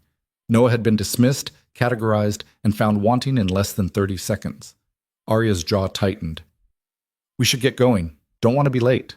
"No, we certainly don't." Marcus turned his attention to his daughter. "I trust you'll behave appropriately tonight. This event is important. I'm aware." "Are you?" "Because the past few weeks suggest otherwise." "Dad?" "We'll discuss it later. The car's waiting."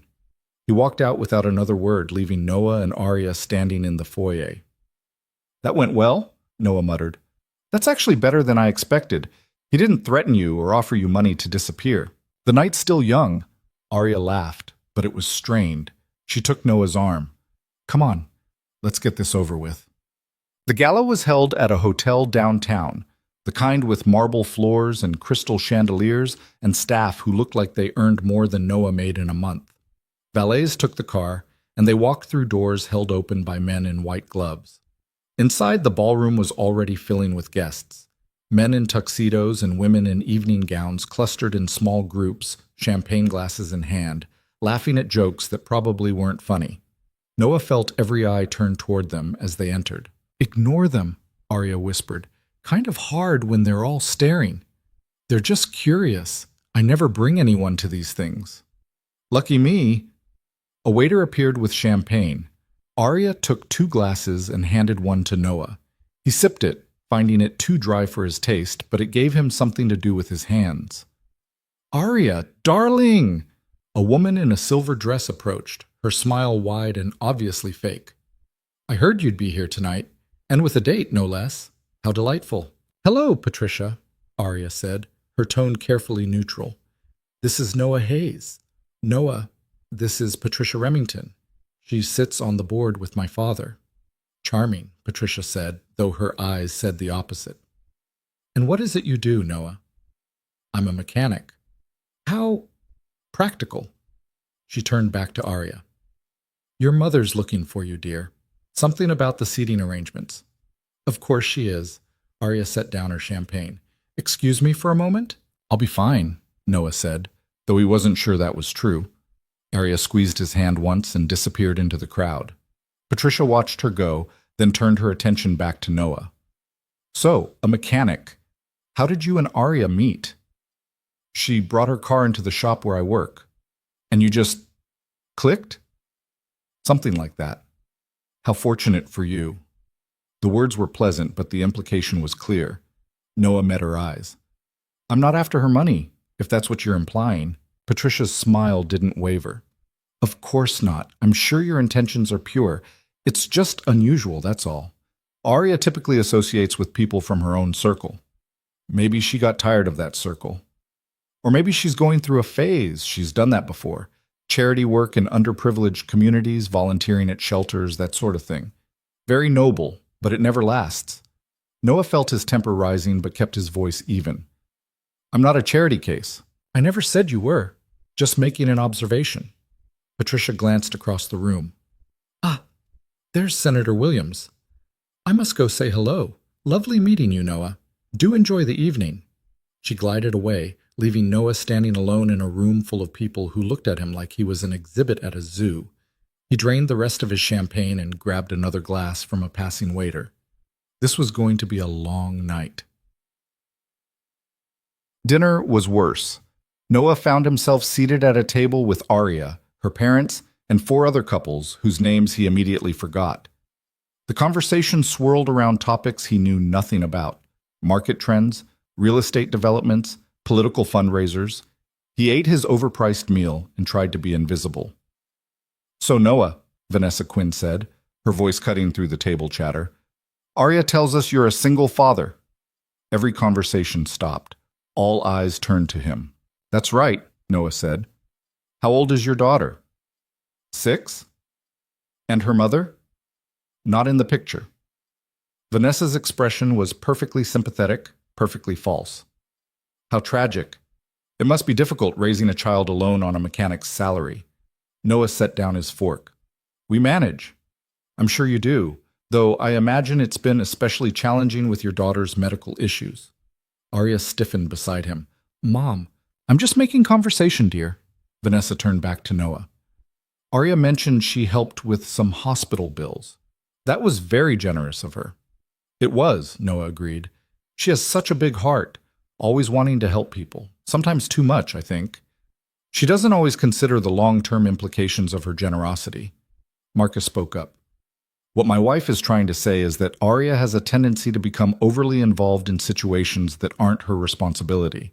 Noah felt Arya's hand find his under the table, squeezing tight. With all due respect, Noah said carefully, I didn't ask for Arya's help. She offered it, and I'm grateful for everything she's done, but I'm not taking advantage of her. Of course not, Vanessa said smoothly. Though one might wonder what the two of you have in common. You come from such different worlds. We have plenty in common. Such as? Noah looked at Arya, then back at her mother. We care about each other. That seems like enough. The table went silent. Marcus cleared his throat. Caring is all well and good, Mr. Hayes, but relationships require more than sentiment. They require compatibility, shared values, similar life goals. And you don't think we have those things? Arya's voice was tight, controlled. I think you're confusing gratitude with affection, Marcus said. You helped this man's daughter. He's naturally grateful, but that's not the same as a genuine connection. You don't know anything about our connection, Arya shot back. I know that 3 months ago you'd never heard of him, and now you're talking about throwing away your career to play house with a man who can't provide for you the way you deserve. I don't need anyone to provide for me. I can provide for myself. Can you? You've never lived without the safety net of this family. You have no idea what it's like to struggle. Arya stood abruptly, her napkin falling to the floor. And you have no idea what it's like to feel something real, to care about someone because of who they are, not what they can do for you. She turned to Noah. We're leaving. Noah stood, relieved. Works for me. They walked out of the ballroom together, leaving her parents and their guests staring after them. Outside, the night air was cool and sharp. Arya was shaking, whether from anger or adrenaline, Noah couldn't tell. I'm sorry, she said. I shouldn't have brought you here. Don't apologize. Your parents are assholes. She laughed, surprising them both. Yeah, they really are. You okay? No, but I will be. She turned to face him. Did you mean what you said in there? About us caring about each other? Noah met her eyes. Yeah, I did. Good. Because I meant it too. They stood there on the sidewalk, the sounds of the city around them, and something shifted. Something that had been building since the first day Arya walked into the garage. I should get back to Lily, Noah said quietly.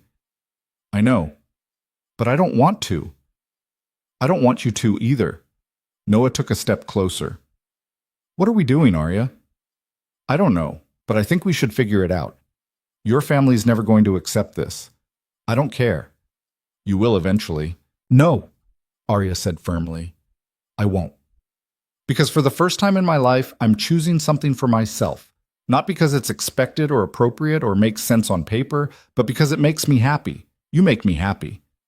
Noah's chest tightened. You make me happy too. You and Lily both.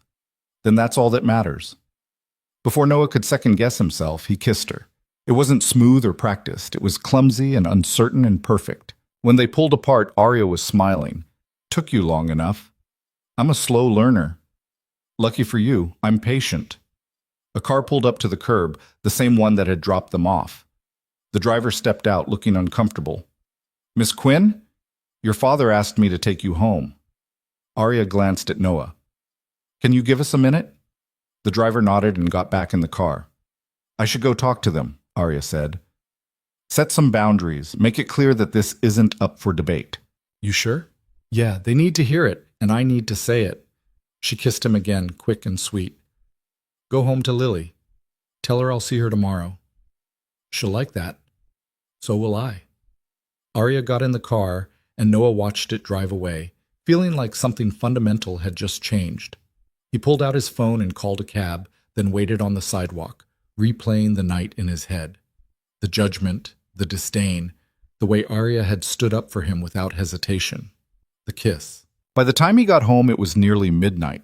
Miller's wife, Susan, was asleep on the couch, and Lily was in bed, clutching the stuffed rabbit Arya had given her. Noah paid Susan and thanked her, then sat down in the chair beside Lily's bed. She stirred, opening her eyes. Daddy? Hey, sweetheart. Did you have fun with Mrs. Miller? Uh-huh. We made chocolate chip cookies. There's some left for you. Thanks. I'll have one in the morning. How was the party? Interesting. Did you see Miss Arya? I did. She said she'll see you tomorrow. Lily smiled sleepily. Good. I missed her. Me too. Daddy? Yeah. Are you and Miss Arya together now, like boyfriend and girlfriend? Noah paused, then smiled. Yeah, I think we are. Good. I like her. I like her too. Lily closed her eyes, drifting back to sleep, and Noah sat there watching her breathe, thinking about how much had changed in such a short time. 3 months ago, he'd been alone, struggling, barely holding everything together. Now he had Arya, had hope, had something that felt like a future. It wouldn't be easy. Her family would keep pushing, keep trying to break them apart. There would be more fights, more judgment, more nights like tonight. But for the first time in years, Noah felt like he could handle it, because he wasn't alone anymore. The next morning, Arya didn't show up. Noah tried not to worry. She'd said she needed to talk to her parents, set boundaries. That could take time. But when lunch came and went with no word, he started to feel uneasy. He texted her. Everything okay? No response. He tried calling. It went straight to voicemail. By 3 o'clock, Noah was genuinely worried. Something's wrong, he told Miller. Maybe her phone died. Maybe. Or maybe her parents did something. Like what? I don't know, but they weren't happy last night, and Arya was planning to confront them. Miller wiped his hands on a rag. You want to go check on her? I can't just show up at her place. Why not? You're together now, right? That's what people do when they're worried.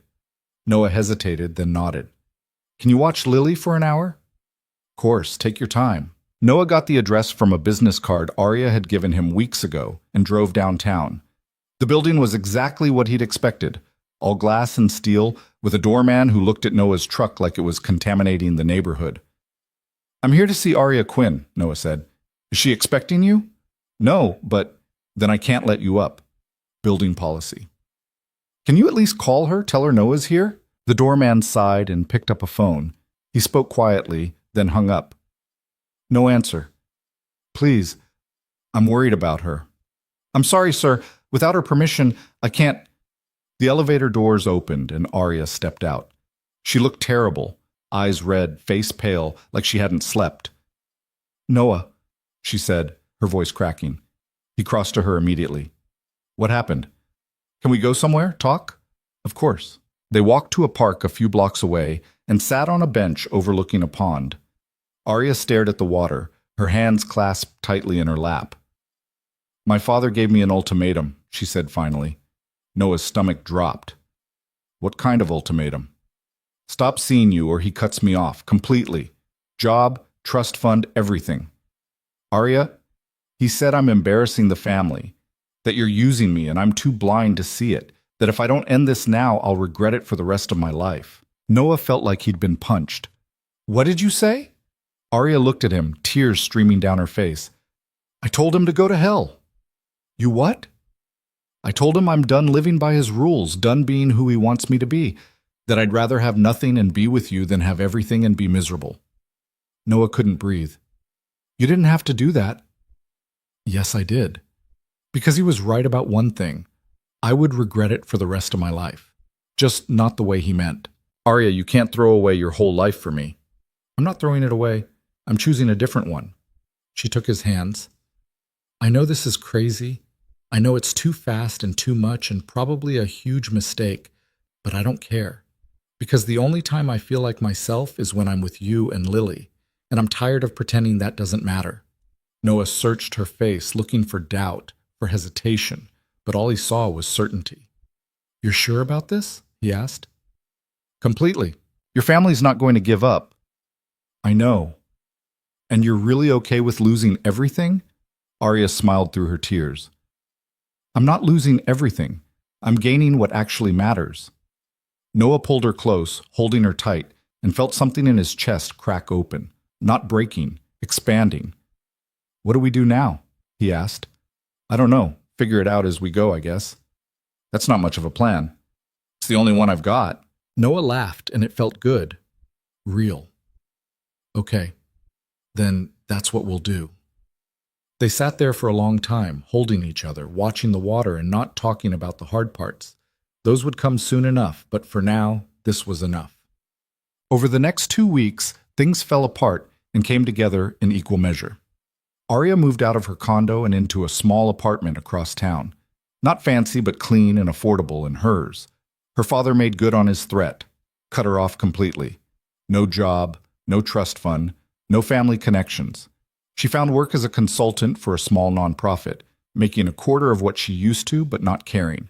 Noah helped her move, Lily tagging along and declaring Arya's new place cozy. That's code for small, Arya said, laughing.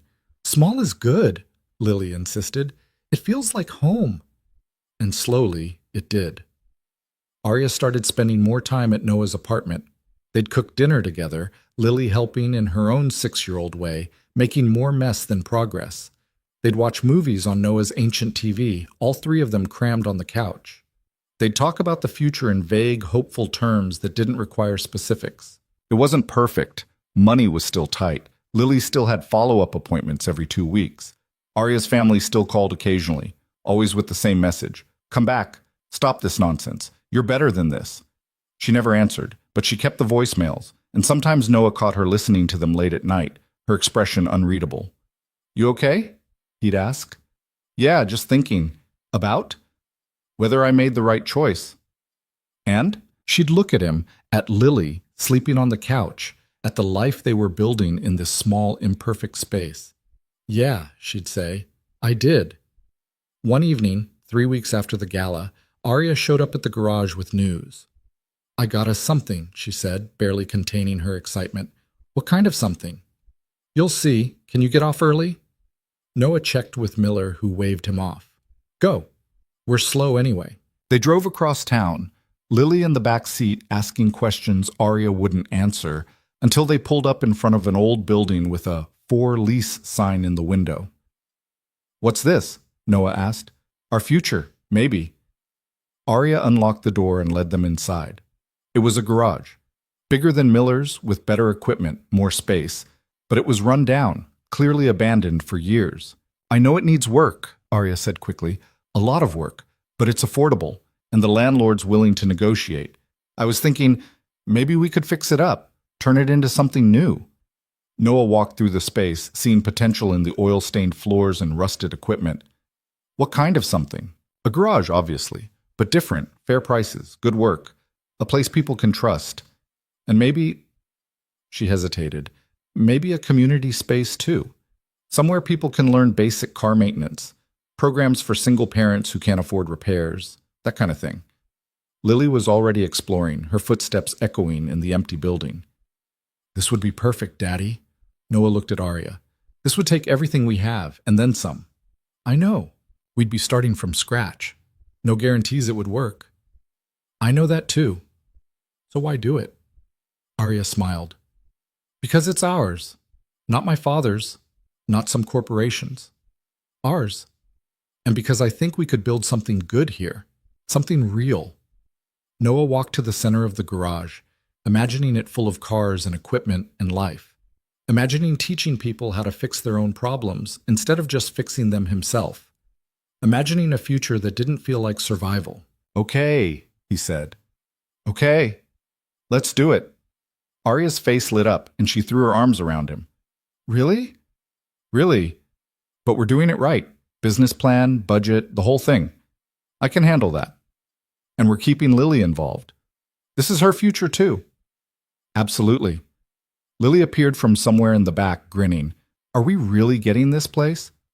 We're really getting this place, Noah confirmed. She cheered, and the sound echoed through the empty garage, filling it with something that felt like hope. That night, after Lily fell asleep, Noah and Arya sat on his apartment's fire escape, looking out at the city. Thank you, Noah said quietly. For what? For choosing this. Choosing us. I know it wasn't easy. Arya leaned against him. It was the easiest choice I've ever made. Your family's going to keep trying. Let them try. I'm not changing my mind. What if they... Noah. She turned to face him. I love you. I should have said it before, but I'm saying it now. I love you. And I love Lily. And nothing my family says or does is going to change that. Noah's throat tightened. I love you too. Good. Because this would be really awkward otherwise.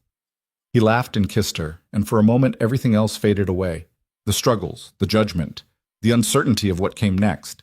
All that mattered was this, them, together, building something new. When they pulled apart, Arya rested her head on his shoulder. We're going to be okay, aren't we? Yeah, Noah said, believing it for the first time.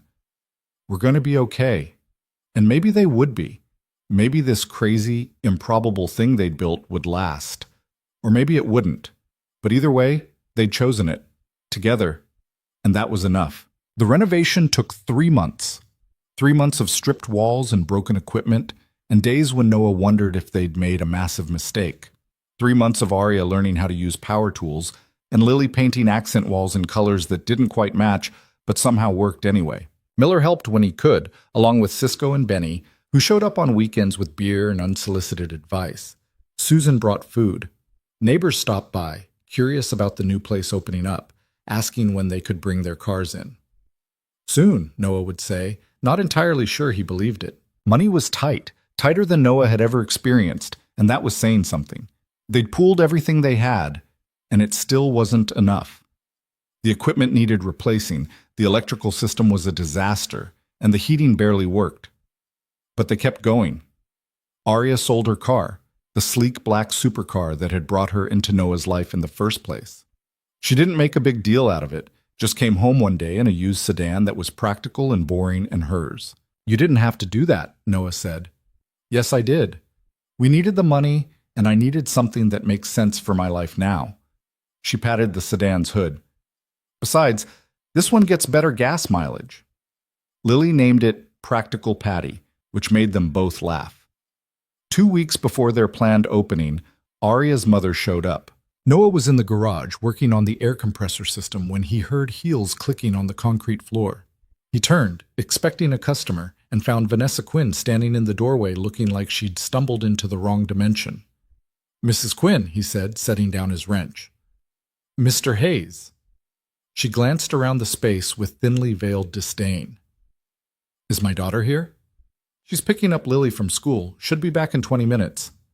Then I'll wait. She didn't sit, just stood there in her expensive coat, her posture perfect, her expression unreadable. Noah went back to work, acutely aware of her watching him. This is what she gave up everything for? Vanessa said after a long silence. A garage in a questionable neighborhood? It's what we're building together, Noah said evenly. How noble. She walked closer, her heels echoing. Do you love my daughter, Mr. Hayes? Noah looked up. Yes. Enough to let her go if it was what was best for her? If she wanted to go, I wouldn't stop her. But that's her choice, not mine or yours. And you think this, she gestured around the garage, is what's best for her? I think she's happy. I think she's doing something that matters to her. That seems like enough. Vanessa studied him for a long moment. You really believe that, don't you? Yes. Then you're either incredibly naive or genuinely don't understand the opportunities she's sacrificed. Noah set down his tools and faced her directly. Mrs. Quinn, with all due respect, I don't think you understand your daughter at all. She wasn't happy in your world. Maybe she pretended to be, maybe she convinced herself she should be, but she wasn't. And now she is. That's all I care about. How very self-righteous of you. It's not about being righteous. It's about caring enough to let someone be who they actually are instead of who you want them to be. Vanessa's expression hardened. You have no idea what you're talking about. Maybe not, but I know Arya, and I know she's better off now than she was 3 months ago. Before Vanessa could respond, the door opened and Arya walked in with Lily. Lily saw Vanessa first. Who's that? That's my mother, Arya said quietly, her whole body tensing. Your mother? Lily looked at Vanessa with open curiosity. You look like a queen. Despite everything, Vanessa's expression softened slightly. Thank you, dear. And who are you? I'm Lily.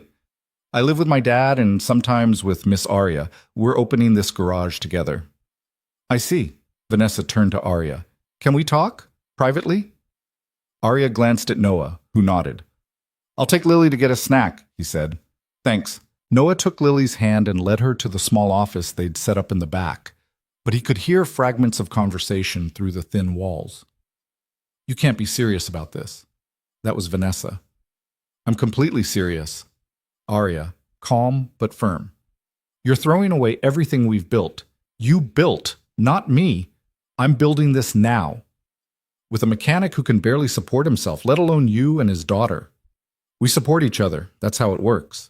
There was a pause, then Vanessa's voice, quieter but sharp. He's using you, Arya. Can't you see that? No, Mother, he's loving me. There's a difference.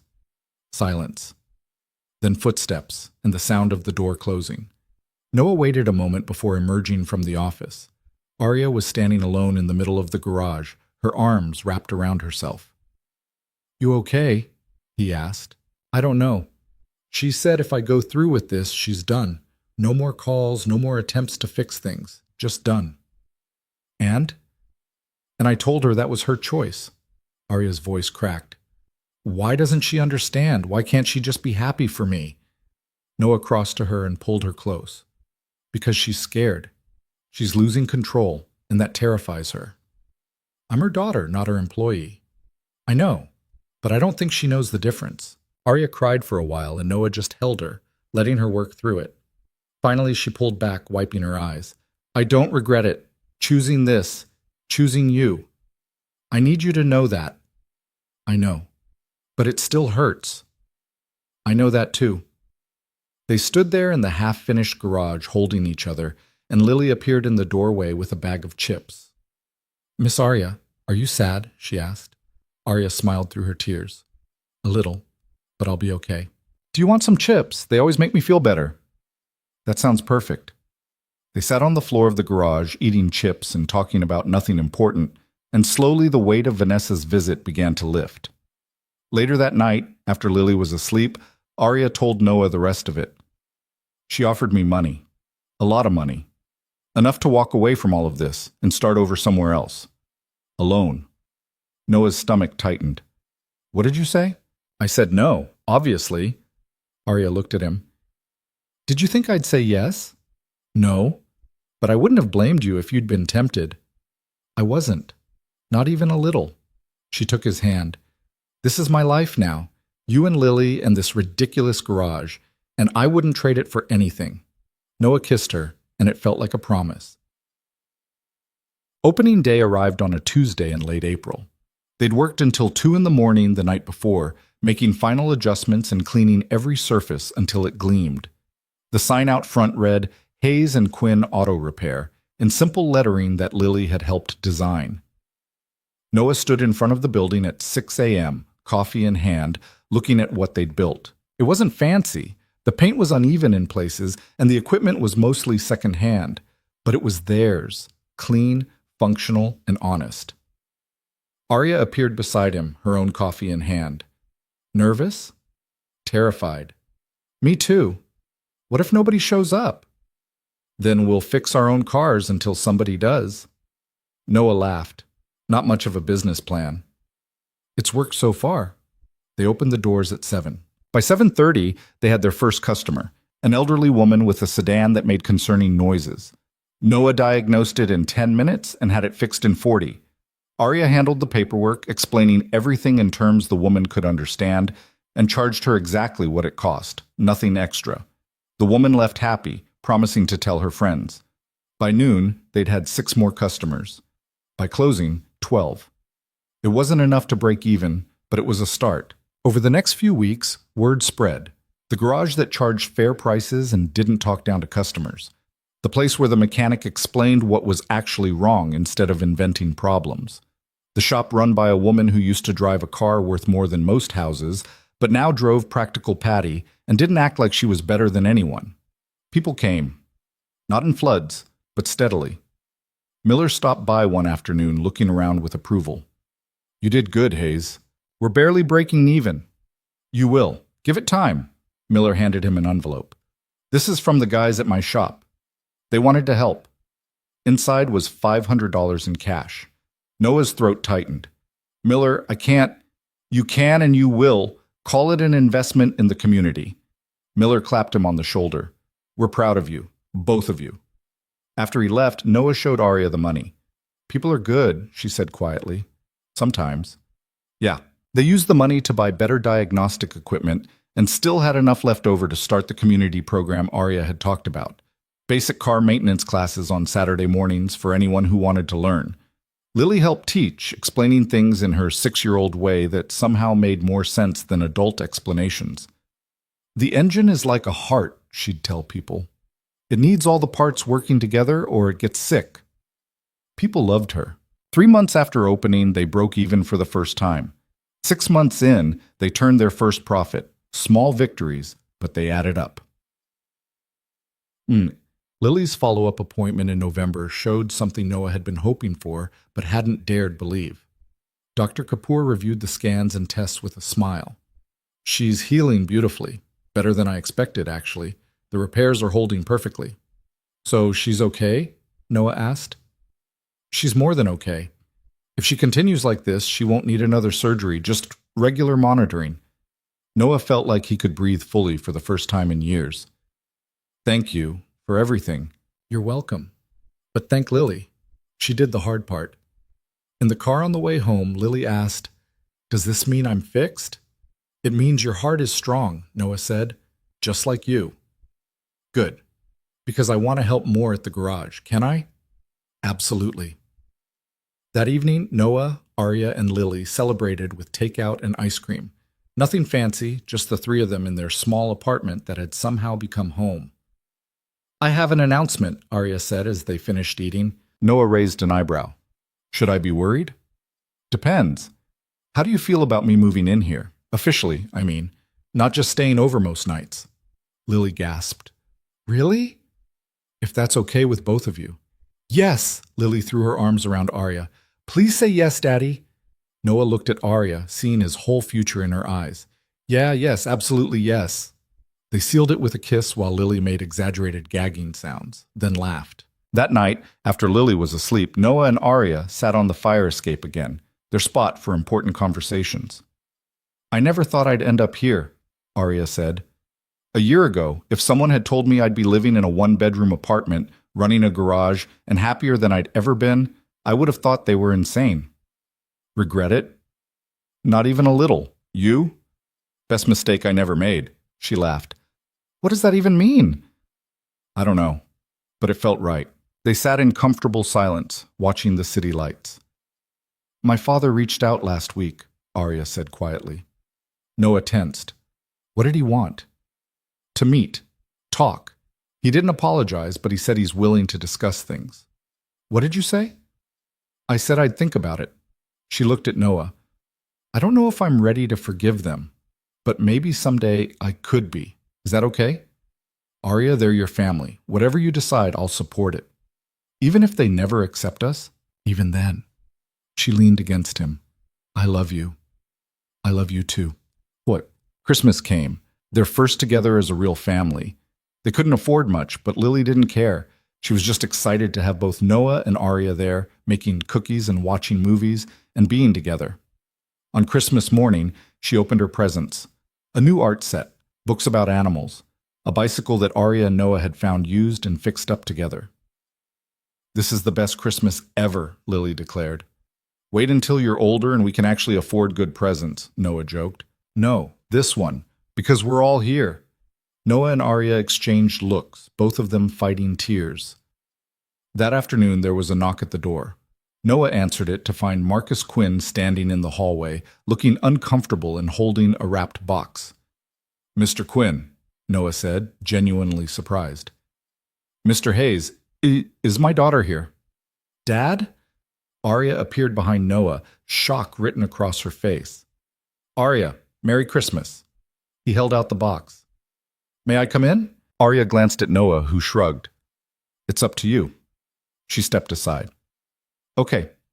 Marcus entered the small apartment, taking in the modest furnishings and the Christmas tree decorated with handmade ornaments. His expression was carefully neutral. Lily peeked around the corner. "Is that another grandpa?" Marcus blinked. "I suppose I am." "Cool, I'm Lily. Do you want to see my new bicycle?" Yes, I'd like that."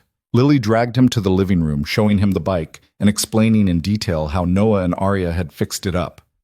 Marcus listened, and slowly his rigid posture began to relax. Noah and Arya watched from the kitchen. "I can't believe he's here," Arya whispered. "What do you think he wants?" "I have no idea." After Lily finished her tour, Marcus turned to Arya. "Could we talk? Just for a moment?" They stepped into the hallway, leaving Noah with Lily. "Is Miss Arya's dad nice?" Lily asked. "I don't know yet, but we'll see." 10 minutes later, Arya came back in. Her eyes were red, but she was smiling. "He apologized," she said. "Actually apologized. Said he was wrong to give me an ultimatum, wrong to judge you without knowing you, wrong about a lot of things. And he wants to try. Get to know you, spend time with Lily, be part of our lives, if we'll let him." Noah looked at Marcus, who stood awkwardly in the doorway. "No strings attached?" "No strings," Marcus confirmed. "I can't promise I'll understand all your choices, but Arya's my daughter, and I've missed her. That's worth more than my pride." It wasn't a perfect reconciliation. There was still tension, still old wounds that would take time to heal. But it was a start. Marcus stayed for dinner, take out Chinese food that he ate with plastic utensils, and seemed genuinely touched by. He asked Noah about the garage, listened to Lily talk about her art, and watched Arya with something that looked like regret and hope mixed together. When he left, he shook Noah's hand. "Take care of my daughter." "Every day," Noah promised. After he was gone, Arya collapsed on the couch. "That was exhausting." "But good?" Noah asked. "Yeah, good. Really good, actually." She pulled him down beside her. "I never thought I'd get this. Any of it." "Me neither." Lily climbed between them. "This is my favorite family." "It's your only family," Noah pointed out. "That's what makes it my favorite." They laughed and stayed there on the couch. The three of them tangled together, and Noah thought about how far they'd come. A year ago, he'd been alone and desperate, barely keeping his head above water. Now he had Arya, who'd chosen him over everything she'd known.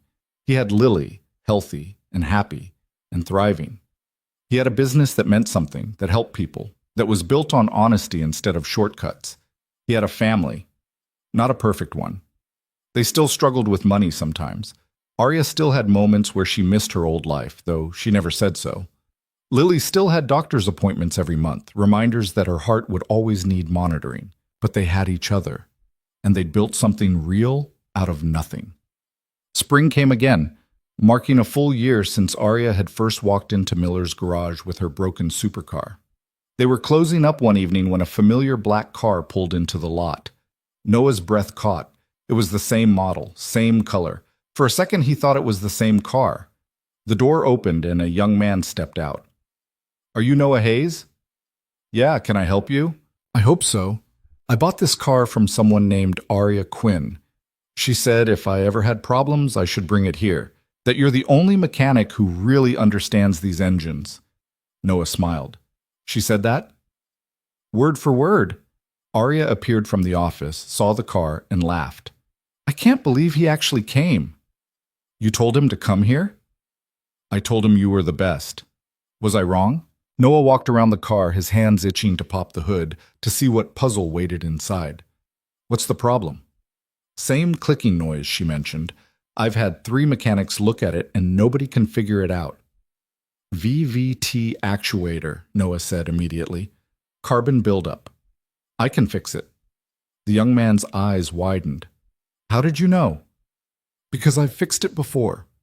Noah looked at Arya. A long time ago. She smiled, understanding. Some things don't change. Some things do, Noah said, taking her hand. But the important stuff stays. They fixed the car that night, working together the way they'd learned to over the past year. Noah handling the mechanical work, Arya managing the details, both of them moving around each other with practiced ease. When they finished, Noah started the engine.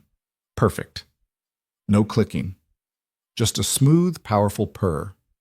Still got it, Arya said. Never lost it. The young man paid and drove away happy, promising to recommend them to everyone he knew. After he left, Noah and Arya stood in the empty garage, the lights dimmed, the smell of oil and possibility in the air. You know what I just realized? Arya said. What? You never answered my question from that first day. Noah thought back, trying to remember. What question? I asked if you could fix my car. You said yes. But I never asked if you could fix me. Could I? You did. Both of us, actually, me and Lily. She turned to face him. We were broken in different ways, and you fixed us just by being who you are. I think we fixed each other, Noah said. That's how it works. Is it? It is for us. Arya kissed him, and it still felt like the first time, uncertain and perfect and real. Marry me, Noah said when they pulled apart. Arya blinked. What? Marry me. I don't have a ring, and this is probably the least romantic proposal in history, but I love you and I want to spend the rest of my life with you. So marry me. Yes. Yeah? Yes. Obviously yes. They kissed again, and the garage that had brought them together became the place they promised forever. 6 months later, they got married in that same garage. Nothing fancy, just friends and family, folding chairs on the concrete floor, flowers that Lily had picked out herself. Miller officiated, which was probably not entirely legal, but nobody cared. Marcus was there, sitting in the front row beside Vanessa, who still looked uncomfortable but was trying. Small steps. Lily was the flower girl, wearing a dress she'd chosen herself, purple with sparkles naturally.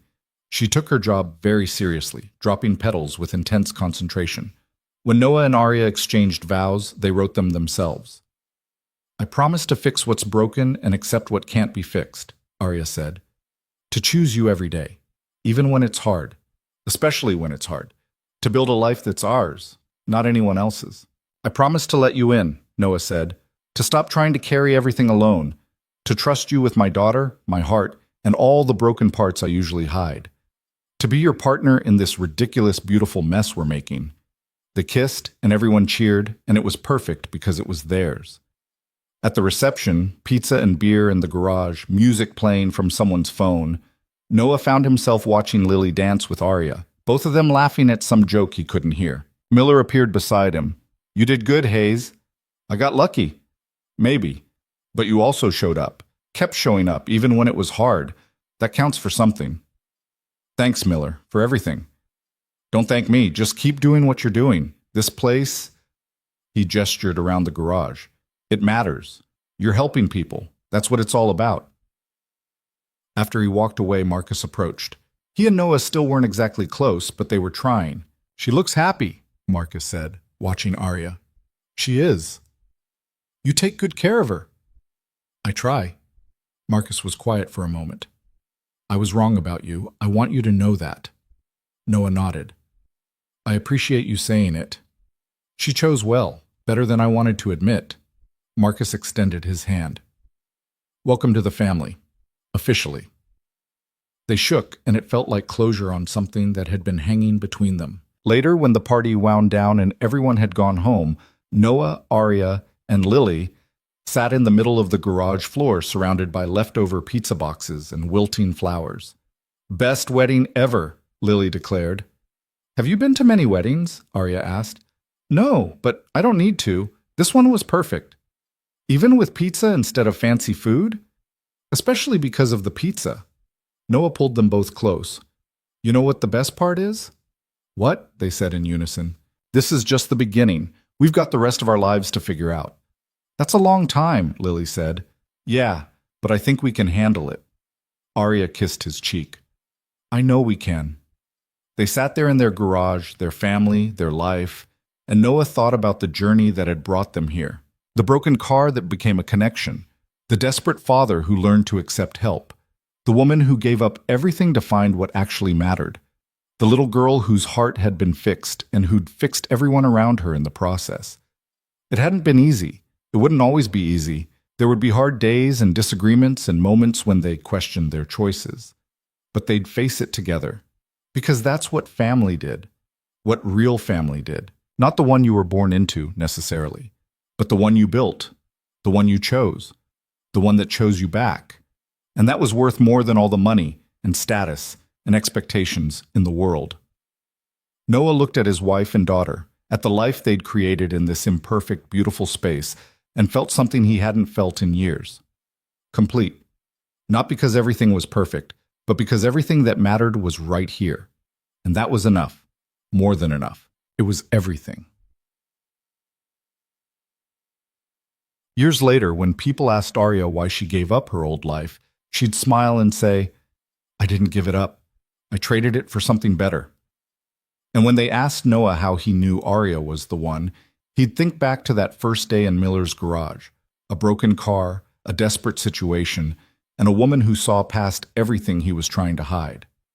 She fixed what I didn't know was broken, he'd say, and let me do the same for her. Lily, when asked about her parents' love story, had the simplest answer of all. They found each other when they needed each other most, and then they decided to stay. That's all love is, really, showing up and staying. She was young when she said it, but she was also right, because in the end, that's what mattered. Not the grand gestures or dramatic moments, but the everyday choice to show up, to stay, to build something real with someone who saw you, all of you, the good and broken parts, and loved you anyway. That's what Noah and Arya had built. Not a fairy tale, not a perfect story with no problems or pain, but something real, something lasting, something worth every sacrifice it took to get there. And in that small garage where broken things got fixed and broken people found family, they proved that sometimes the best things in life come from the most unexpected places. You just have to be brave enough to reach for them, and strong enough to hold on.